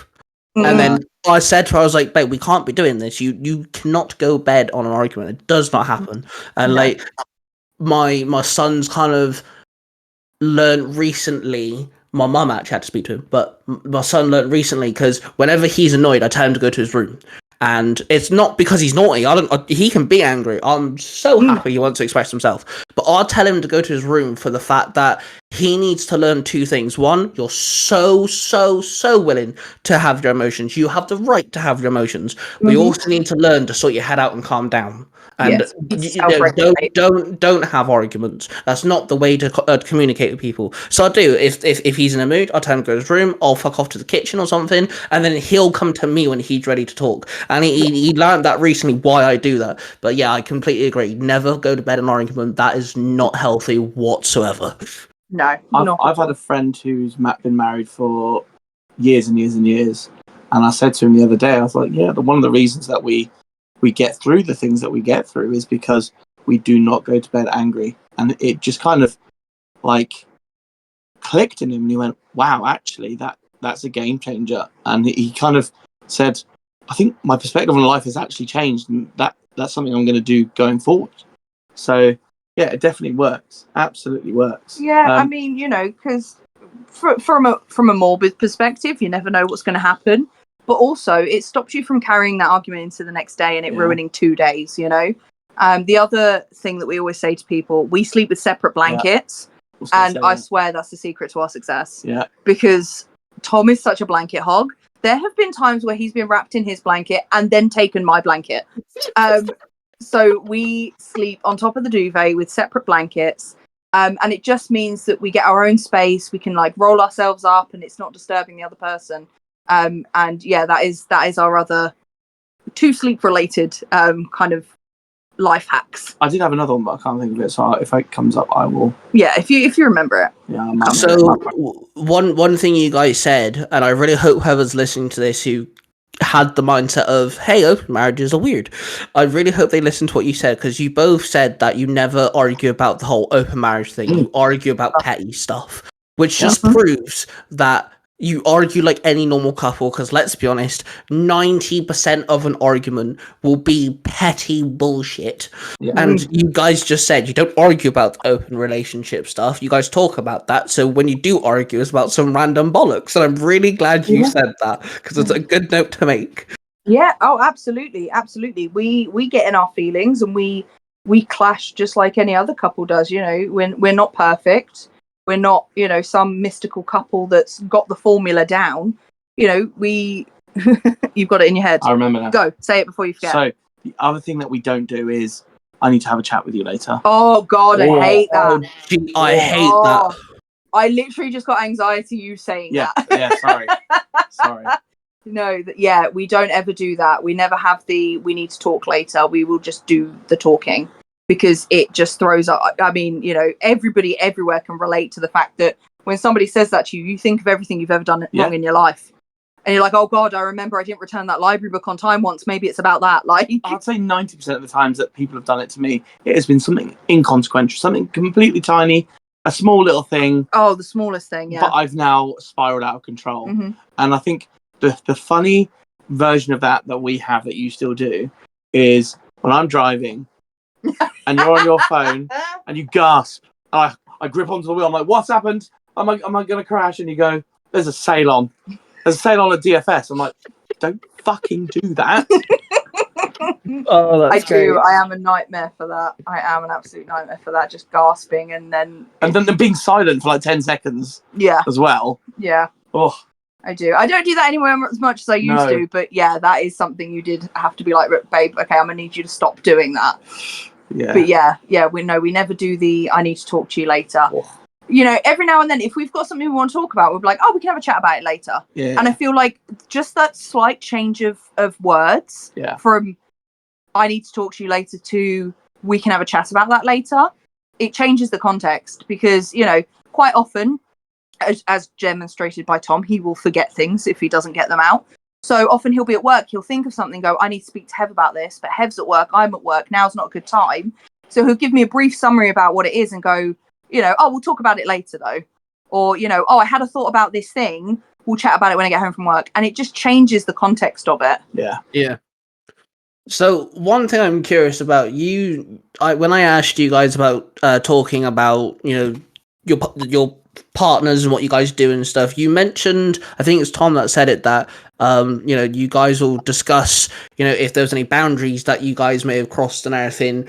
My question there is, what would happen if a boundary was crossed? So let's say Tom goes off, he does something with someone, comes back, you guys talk about it, and then Tom says something that he's done with the person, and that's a boundary crossed. What happens then? I'm going to say the exact words that you would say, because it has happened. You go, I'm not sure I'm happy about that. Yes. And then I know, oh, I done fucked up. But often... But we'll talk about it then and then. Oh, yeah. And then it's water under the bridge. Yeah. And it's like... Or I'll say, I need to sit with that for a little bit. Yeah. I've not had an initial happy reaction to that. I need to sit with it for a little bit. But there's no major issue right now. And then when I've had a chance to sit with it, I'll go to Tom and go, no, I wasn't very happy about that. Or actually, no, I am okay with it. It's just maybe the way that you phrased it that kind of got to me. So there are two paths. It's if it's something unintentional that I didn't know about or you didn't know about, we draw a line under it, because we have another rule that if you did not know something would be hurtful or a boundary or something that we just didn't know about, we can't blame each other. No. Because things happen, and we can't prepare for everything. So if it was non-intentional and we didn't know about it, we draw a line under it, but we make sure that we make a note saying this happened. Yes, going forward, this is not okay. If it was something that I knew about, then that's malicious, and that is what we would say is cheating. Yeah. If we do something that we know is a no-no, is a boundary, and we do it, then that is a completely different conversation. And that we would need to talk about. But we would talk about it then, and we would have a resolution. We would have some kind of outcome, and we wouldn't go to bed mad. No, exactly that. We, very much, it is, obviously, very much live by, we can't be mad at something we didn't know was a problem. Yeah. Growing up, I was the first child, so I was very much the experiment. And I'd be punished for things that I didn't realize were a problem. And probably because my parents didn't realize it was a problem, but it's like, you can't do that again, discipline. Whereas we've got a slightly different way about it, whereas I trust Tom implicitly, and I know that nothing he ever does is to hurt me. So if he's done something and it does hurt me, I know it's not intentional. Especially if it's not something we've talked about beforehand, like Tom said, if it's not something that we realized was a boundary, or maybe something was okay once, but for some reason I'm feeling some kind of way, then that's not necessarily going to be a problem. And, Tom will apologize profusely for it. And I'll always say, you are not in any trouble. We didn't know it was a problem. It's fine.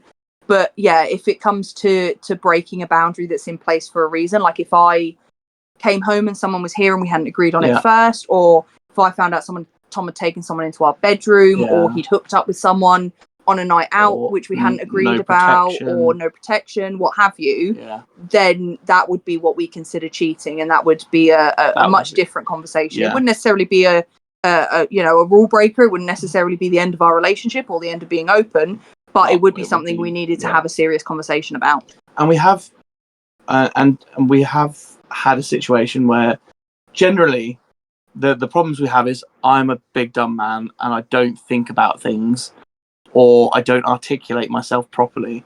And we did have that one time, it was my birthday, with tea in the hot tub.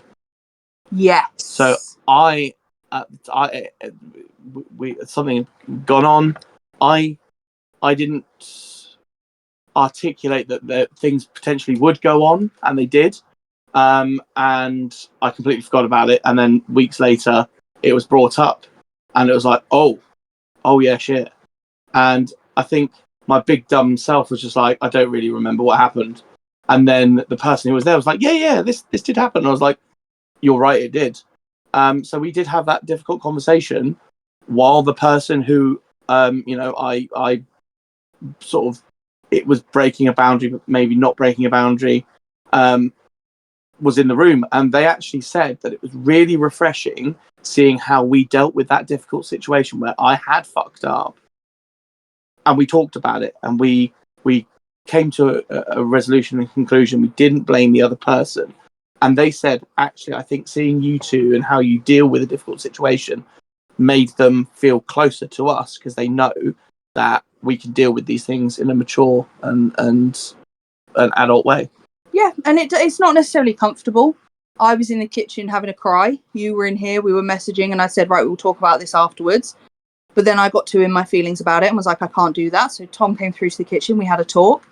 And then we said to them, look, let's take you home because I can't imagine you're comfortable right now. And they were like, I'm really sorry, you guys are going to be okay. And I was like, oh, absolutely, we're going to be okay. It's going to be uncomfortable for a little bit, but we're absolutely fine and you've done nothing wrong. Yeah. And yeah, when we dropped them off, they were like, I love you guys so much. The way you talk to each other. I was like, we love each other unconditionally. Yeah. You know, things are going to happen, but there was no malicious intent. I was a little bit hurt by it. And it wasn't an argument because I you realized weren't denying it or anything like that. You validated that, you know, you'd done wrong. And you validated that how I was feeling was valid, funnily enough. And then, yeah, we talked about it from there, and you profusely apologised. I forgave you. We sat in uncomfortable silence for a little while. And usually I break the uncomfortable silence by calling you a big idiot. Yeah. And then we're fine, and we have a giggle and move on from it. So, you know, we do have uncomfortable conversations sometimes. And I think that a testament of the true kind of trust and commitment you have to each other is how you can navigate those uncomfortable things. Yeah, 100%. Because we choose each other every day, regardless of anything else. And, you know, something like that to somebody else may have been a deal breaker, but to us it wasn't, because I know in your heart of hearts you did not do that to hurt me. No. Absolutely. Yeah, do you know what, right? Listen to you guys talk about it and everything. You definitely are really sweet. It's nice to hear. Especially, like, I'm really glad that I've managed to get this episode, because so far, like I said to you guys, you know, on TikTok, my podcast about content creating and sometimes geeking out, and sometimes they overlap. And it's just like it's refreshing to have a conversation about normal life, if that makes sense. But your normal life isn't what people deem normal. So, like, it's nice to the societal standard. Yeah, exactly, and it's nice to. I don't know. Listening to you two talk is just fascinating. I don't know. It's just I'm having a blast here. I'm not gonna lie. You know, we get a lot of people that say that they would love to just listen to us, and people say that they'd love to hear you sing a nursery rhyme or read a bedtime story, to which you potentially might actually be doing some narration for a friend. Yeah, a friend of ours is developing a sleep app and has asked for people to read some sleep stories, and after, you know, listening to some of my lives and knowing me as a person, he's asked for me to narrate some sleep stories on his app, which I'm really excited for. We do get told a lot that we're very soothing, very relaxing. I mean, we have people fall asleep to our lives.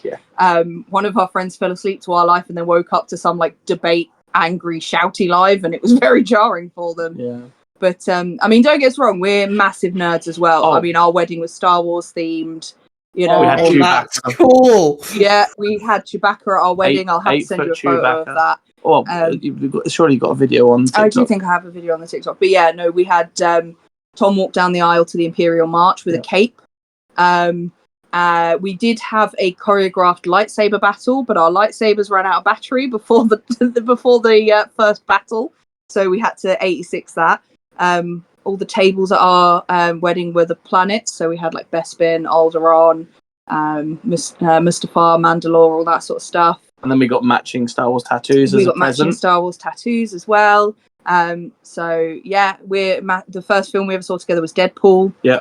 You know, we've been there for every midnight release of all the Avengers movies, the Deadpool movies, the Star Wars, the newer trilogy. So we're massive geeks as well, and I feel like there is a big crossover between geeks and the kink community, or geeks and alternative relationship styles. I keep seeing the meme, and it's like, was polyamory invented so it's easier to get a D&D group together, or was D&D invented so that the polycule had something to do?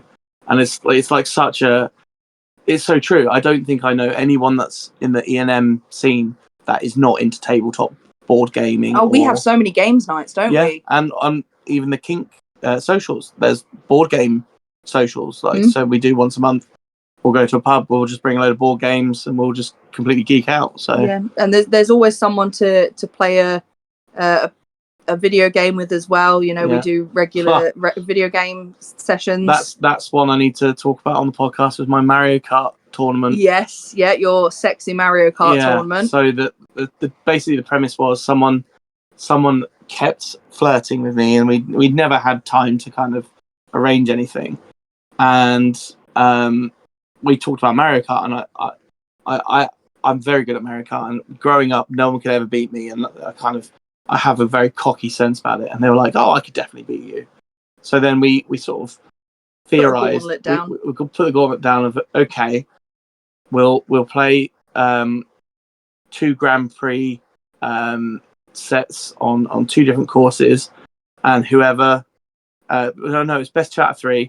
Whoever wins gets whatever they want for the evening, like no holds barred, absolutely.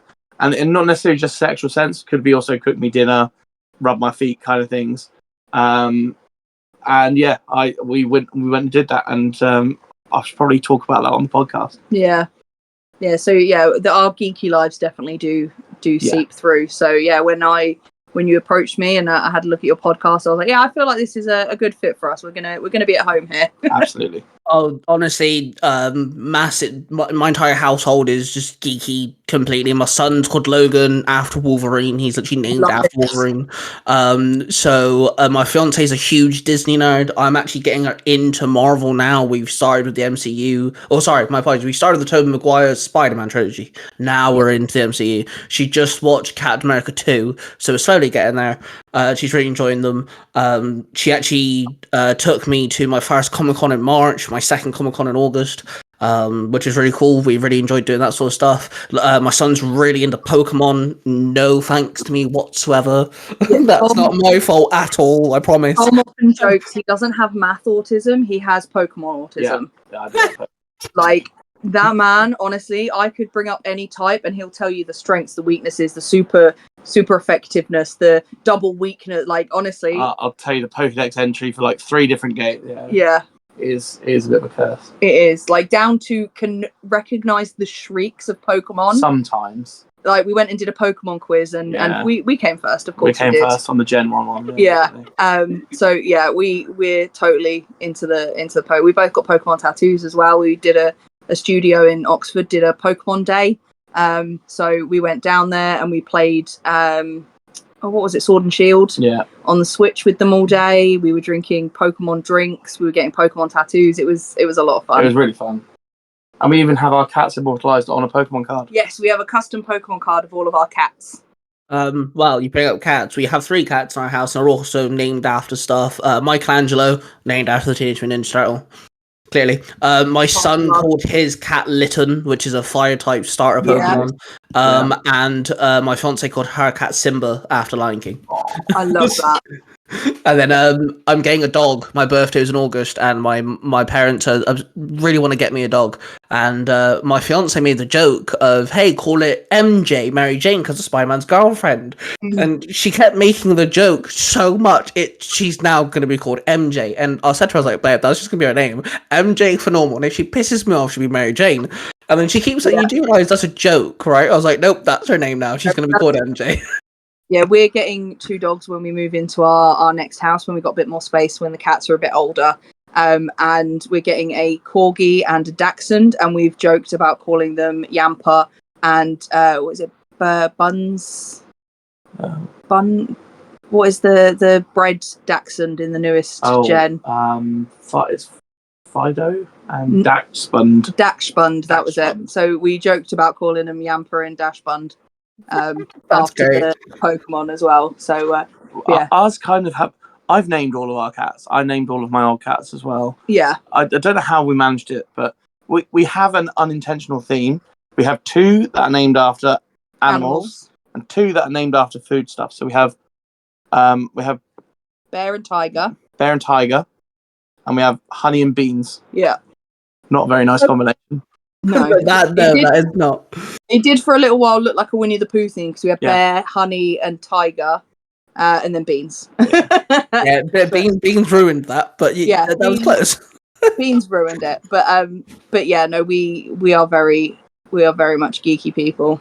And to me, when I look for, I mean, I don't ever look for potential partners, but They're I more look- organic, aren't they? yeah, I look for friendships and go from there. There are 2 requirements pretty much for anyone to, 1, be my friend, and then 2, to maybe be with benefits is they got to be geeky on some level, and they've got to like animals. People who don't like animals and also say that they don't like any music, those are people that I avoid. Yeah, they're weird. How can you, like, even music from movies or video games, like, those are genres that are fine. People go, no, I don't really listen to music. I'm like, how?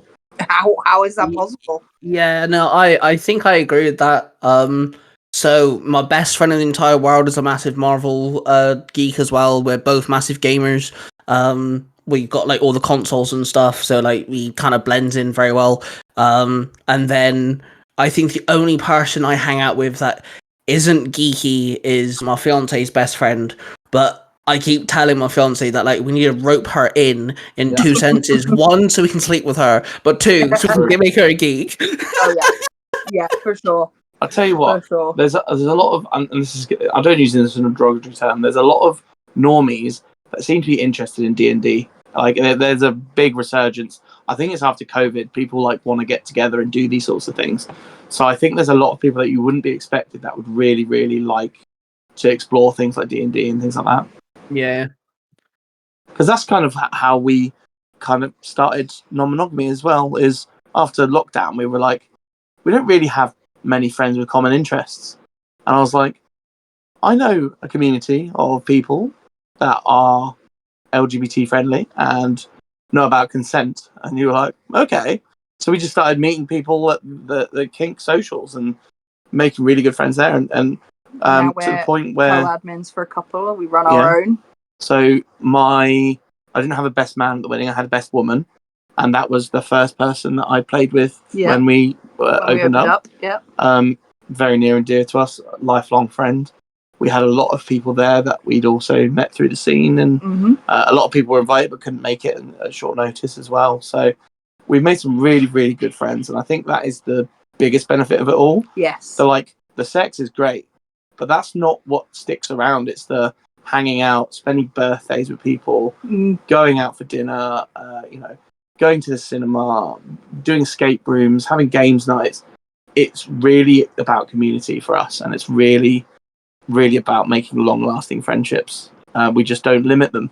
No, and it's really nice that we have friends that have these common interests because we can talk about these things. You know, we had a games night once, and a couple of my kind of vanilla normie friends were due to come. So I'd warned all the kinky people, just a heads up. There's some non-kinky people that are coming, so let's be respectful. And then they cancelled, and once everybody got together, I went, oh, by the way, it's just us guys, so you don't have to censor yourselves now. And they were like, oh, thank God for that. That was a Super Bowl party. Oh, that was the Super Bowl party. Yes, it was. Yeah. But yeah, so things like that, we can do Super Bowl parties because we've got enough friends now that it's not just us watching the Super Bowl in our pants at silly o'clock in the morning. We're doing Friendsgiving this year because Tom was born in America, and we've never really kind of honoured that side of him. No. But now we're at a point where we've got enough friends that we can have Friendsgiving and stuff like that. So I'm not having turkey though. No, we're not doing turkey. Well. But yeah, so that's when people say to me, what's the biggest benefit? I would say it's the friends, because like Tom's long-standing partner G, she's straight. I don't play with her. I've done Impact with her once, but other than that, we're very platonic. But I absolutely adore the bones of that woman. She is the most wonderful person, and I'm so glad that I get to call her my friend. Yeah. See, although a lot. you do like you like having people that like to annoy me, and I am the queen of the brats. You team up with everyone that wants to harass me. Anyone who wants to brat towards Tom will kind of look to me first for permission, and I just kind of like, you may continue. You know, because I don't have to brat anymore. I don't need to do that. I have people to do my bidding for me. Yeah. Which means I don't get punished. It's great. You have minions! That to annoy me for the rest of my life. Yeah, so. in my speech I said that you're the person I want to annoy for the rest of my days. I didn't say that I'd be doing it by myself. Sorry. That's wise words. Again, words have power. Yeah, absolutely. Absolutely. Don't be careful how you word things. Words are like bullets. Words are like bullets.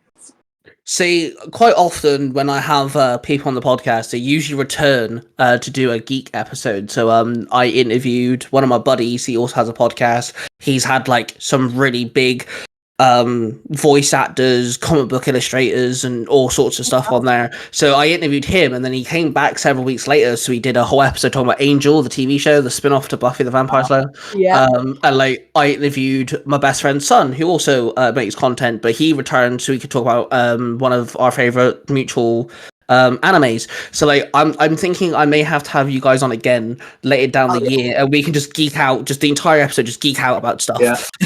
We'll have to have a geek out episode. I could do you 3 episodes about World of Warcraft and the whole like my career playing that game for 20 years. Honestly. But yeah, especially as you kind of delve deeper into the MCU. You know, we'll be able to talk about that with you, because you know there's not a single one of the movies that we've not seen. During lockdown, we I could talk in timeline order.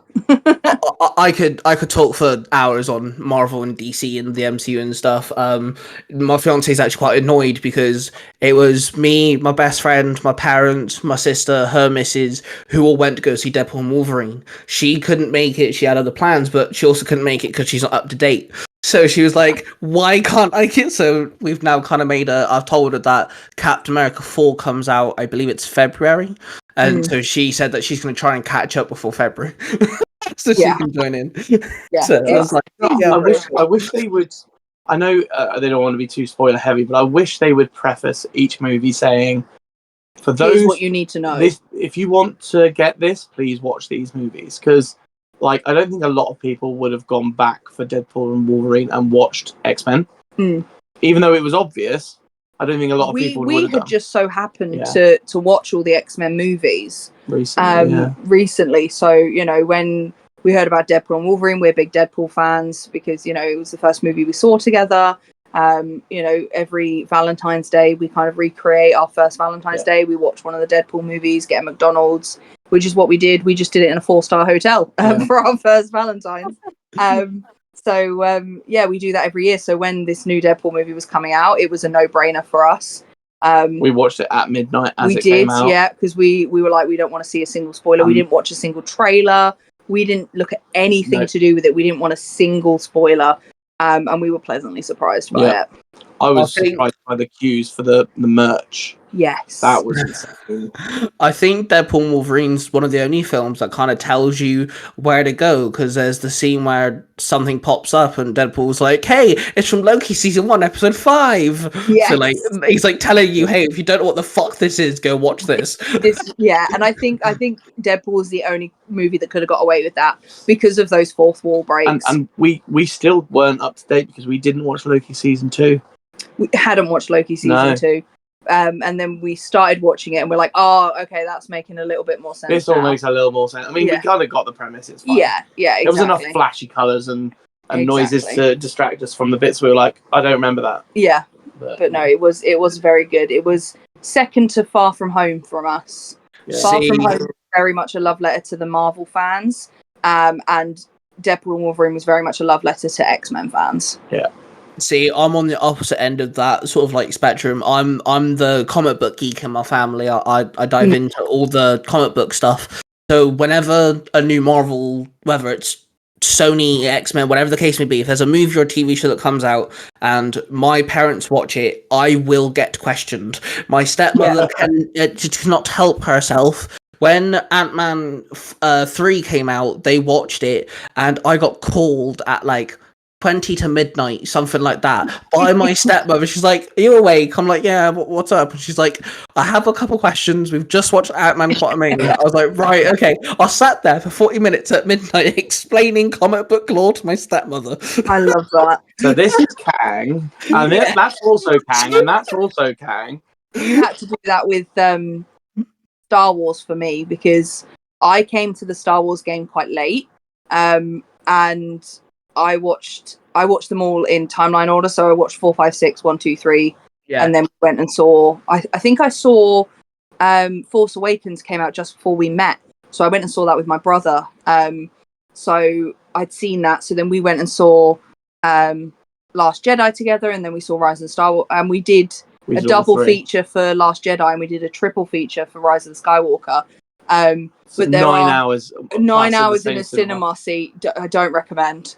But but you're able to tell me things like from the Star Wars books and the games that I've not necessarily got up on.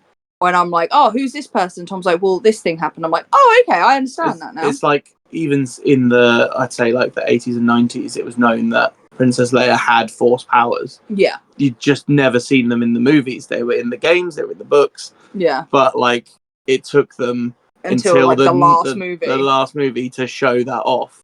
Yeah. Yeah, but you're definitely, at some point later down the year or something, you're definitely gonna have to come back on, and we can geek out for definite. We're gonna have to do like Marvel or something, because I love having people come back and just geek out, because it gives people kind of like a different view on the people I've had on, if that makes sense, like a different aspect of their life and stuff. I've had you guys now for like 2 hours, which is fantastic. I'm very grateful you guys are willing to sit down and talk. So I have one last question for you guys, and that is, if there's people out there listening to this, or have watched you live, whatever the case may be, and they're very curious and they want to kind of take that step into what you guys do you have any advice for those people? Yeah, so the main thing that I would say is make sure that you are on a solid foot. If you're in a relationship, make sure that your relationship is on a solid footing before you even consider this. Some people do this as a way to fix a relationship or to spice things up, and it almost always fails. You have to be very secure in your relationship, and your trust and your communication has to be like top of the range to be able to go into this and for it to be successful. And approach it with care. If you're already in a relationship, instantly, if you were to speak to your partner about opening a relationship, the most natural response is for them to not feel enough. So approaching it with care is very important. And consent, making sure that everybody's consenting. It may seem a bit not sexy to have to go through all the details of, this is what I do like, this is what I don't like, I like this in certain circumstances but not others. But from both the kink perspective and an open relationship perspective, it's so important to have those conversations before you even think about getting naked, because then it means when you do get down to it and you're in the throes of it, and the heat of the moment happens, nothing is going to be a surprise, nothing's going to take anybody by shock, and everybody's going to have those positive feelings afterwards. I think for me as well, if you're considering asking that question, I would try and preface it and lay some groundwork in terms of watch some documentaries about it, maybe with your partner, maybe not with your partner. There's some on Channel 4, some on Channel 5 as well. They're not 100% the way that we live our lives, but there are other ways. There's swinging, doing polyamory, research and stuff like that. So there's a lot of different configurations. Another thing to also remember is that it doesn't have to be equal. No. So when we first got together, I was happy for you to do whatever you wanted to do with whoever, whereas I was happy not doing anything. And as long as there's that communication and that agreement, that's absolutely okay. And I think that's something that people struggle with, is that everything needs to be equitable, everything needs to be mirrored, which it doesn't. And the other thing that I would suggest is that maybe follow us on TikTok. Have a look at our lives, or once we have a podcast, have a listen, see if it's something that intrigues you. Yeah. Did you want to drop our our tags, our follows, whatever. Oh, don't worry, that's coming up. I always allow people to name themselves and stuff, and your links will be in the description somehow. My last comment was, if you're gonna watch, if there's ever any form of polyamory or thruples or anything in TV, don't assume that's how it works, because media never gets it correct. It never does. It's terrible. Yeah. And the worst one, especially for kink, is 50 Shades of Grey. Oh yes, Oh, absolutely. Jesus Christ. Not a good representation at all. It was Twilight fan fiction that got popular. It is not based in reality. It is abuse. It's creepy. If you want to watch something or read something that is more similar, The Secretary is probably more akin to actually how it works. And we have been surprised in media. There have been a few times that you've watched something and you've gone, oh, they just talked about play partners. Yeah. I can't remember what you were watching. I can't remember. You. Oh, yes, in You. Yeah. So sometimes it does seem that they are actually now looking into these things and not just assuming that it's just threesomes and all good. Yeah, but the information is out there. There'll be blogs, there'll be podcasts, not just from ourselves.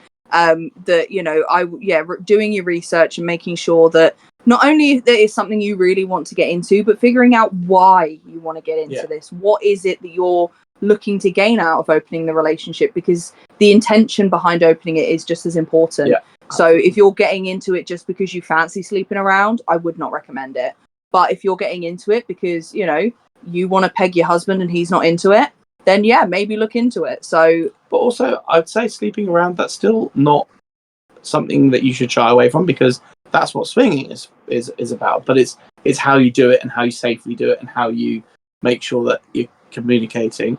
I think the reasons that people want to do it, as long as it's not trying to fix a relationship, because those are hurtful and those are harmful, and you get other people involved and it's messy. Or if you're trying to fix something that's missing but you haven't had the conversation with your partner to try and fix that missing thing between you. Because some people think, oh, is there something missing between you and Tom? And we're like, in an essence, yes, because we've both got kinks we want to explore that neither of us are interested in.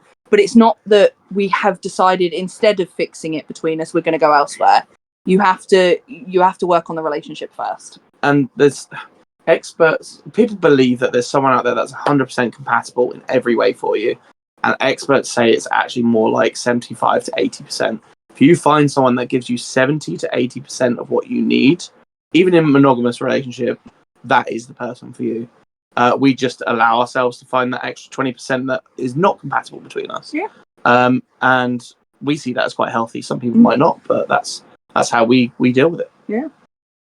See, I feel like, especially because you guys said, communication is key, which is the truth. You never know what is going to happen in these conversations either, because, for an example, when I got my fiance, I never in a million years would contemplated knowing for a fact that there are certain things I enjoy, there's certain kinks I'm into, that she's either into as well, or she's comfortable in doing those things with me, so I at least have that enjoyment. And comparing the relationship we have now to 4.5 years ago when we only just started dating and stuff, I would never ever thought what I have now is even possible. So just bringing up certain conversations with your spouse, you never know what might come of it. You might get your spouse thinking, oh, well, hang on a minute, I might be in that as well. Or they might sit there and go, I'm actually comfortable enough to help you out here. You never know.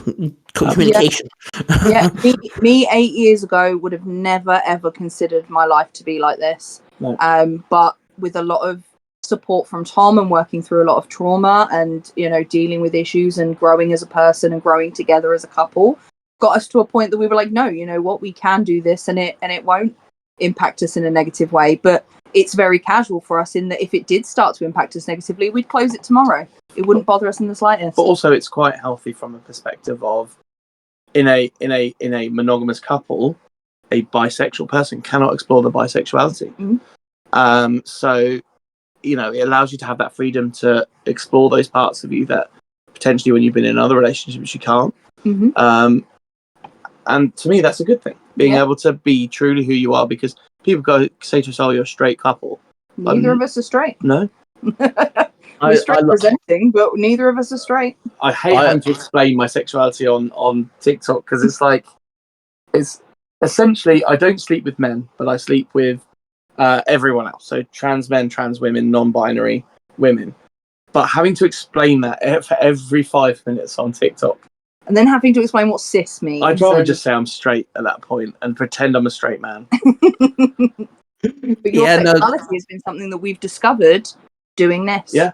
You always assumed you were straight until we got into this, and you were like, actually, no, I'm not straight. So, at your big age, one of our partners is non-binary. One of my partners is non-binary. And 2 of your partners are non-binary, and our shared partner is non-binary. Yes. So that's what it was. Is I slept with someone that was non-binary, and I went, wait, does that mean I'm not straight? And Heather was like, yes, Tom. I'm like, oh. And it was one of those conversations where it's like when I said to you, you said to me, I think I'm autistic. And I went, yes, babe. Like, have you not noticed? Like everyone else saw it. It's only news to you. Yeah. So that's kind of how that conversation went. And do you know what? I'm happy to embrace it. I don't give a fuck what people think. Absolutely, baby. And to be honest, straight men ruin the world. if we're going to get political, every war, every almost every mass murderer, every dictator. So I'm a distance myself from that. Fair enough. You can cut that one out. You can cut that one out. That's fine. I appreciate the raw honesty of people. So, where can people find you if they want to, learn more, see you guys more? Where? So we have 2 TikTok accounts. So currently we go live on my TikTok, which is @HeatherIsBoring with 2 G's. That's where we go live at the moment. We do have a couples account that we're trying to build, which is @monogamish_. And Monogamish is the name of our podcast, which will be coming out at the end of the month. And my TikTok, not that I use it, is @Corruptforce. I am trying to actually post on there, but generally that is my handle on every social media, so you can find me anywhere, really. Well, if you ever need a guest on your podcast, I mean, I am available. I have stories to tell that I'm not willing to tell on my own podcast. So. Oh, definitely. We're down for that. We can get you a voice changer as well for your own safety. Oh no, see, okay, so it's more of a case of I have American friends. I have a business partner who's in America. I have Christian friends. One of my business partners is Christian, and it's like. I'm very open. I'm very open about myself. My fiance's actually fallen out with friends because I'm so blunt and honest, and they didn't like how blunt and honest I was. And she was like, "But that's just who he is." And they actually fell out with her because of me. And I was like, "I'm sorry," but it's just I'm not ready to be judged by the American lot just yet. No, that's understandable. But if anybody ever tells you you're too much, tell them to go find less. Yeah. That's actually, I like that. I like that a lot. If I'm too much, go find less. Go find less. And tell them to have the day that they deserve. Absolutely. It's such a backhanded comment because you know that they deserve a bad day. And the way that you say it is, oh, well, that could mean have a good day because if they think I deserve a good day. But yeah, I love that. I love it so much. Yeah. Well, thank you very much, guys, for coming on. It's been a blast talking to you two. I've very much enjoyed watching your lives and stuff. I've been watching you for a couple of weeks now. It's just, I'm still kind of in that headspace of, do I ask these people to be on the podcast? How's that conversation going to go? No matter who it is, shoot for the stars. The worst they can say is no. See, the person I said who I interviewed, he's got a podcast and he's had so many big people on. He always says, "Dude, just do it. Just shoot for it." And it's like I'm slowly getting there. The episode that comes out in a couple days is someone who is a massive geek and he collects stuff. I messaged him. I messaged you guys. So the next 3 episodes or such is literally just me going, "Hey, want to come on a podcast that I have?" Just because I have a podcast. So I'm slowly getting there.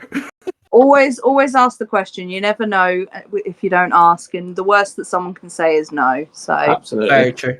I've enjoyed myself. Thank you so much. Yeah, we've had a great time. Thank you for having us. Oh, absolutely. Of course, you guys are going to have to come on again so we can geek out about Marvel or something for sure. We're going to have to For sure. geek out for definite. So yeah, thank you guys very much for coming on. Of course, if people are listening on Spotify and stuff, rate us, subscribe to the YouTube channel. Yeah, we shall see you guys in a bit. War of Passion, buddy. I love you all, and I shall see you guys in the next one.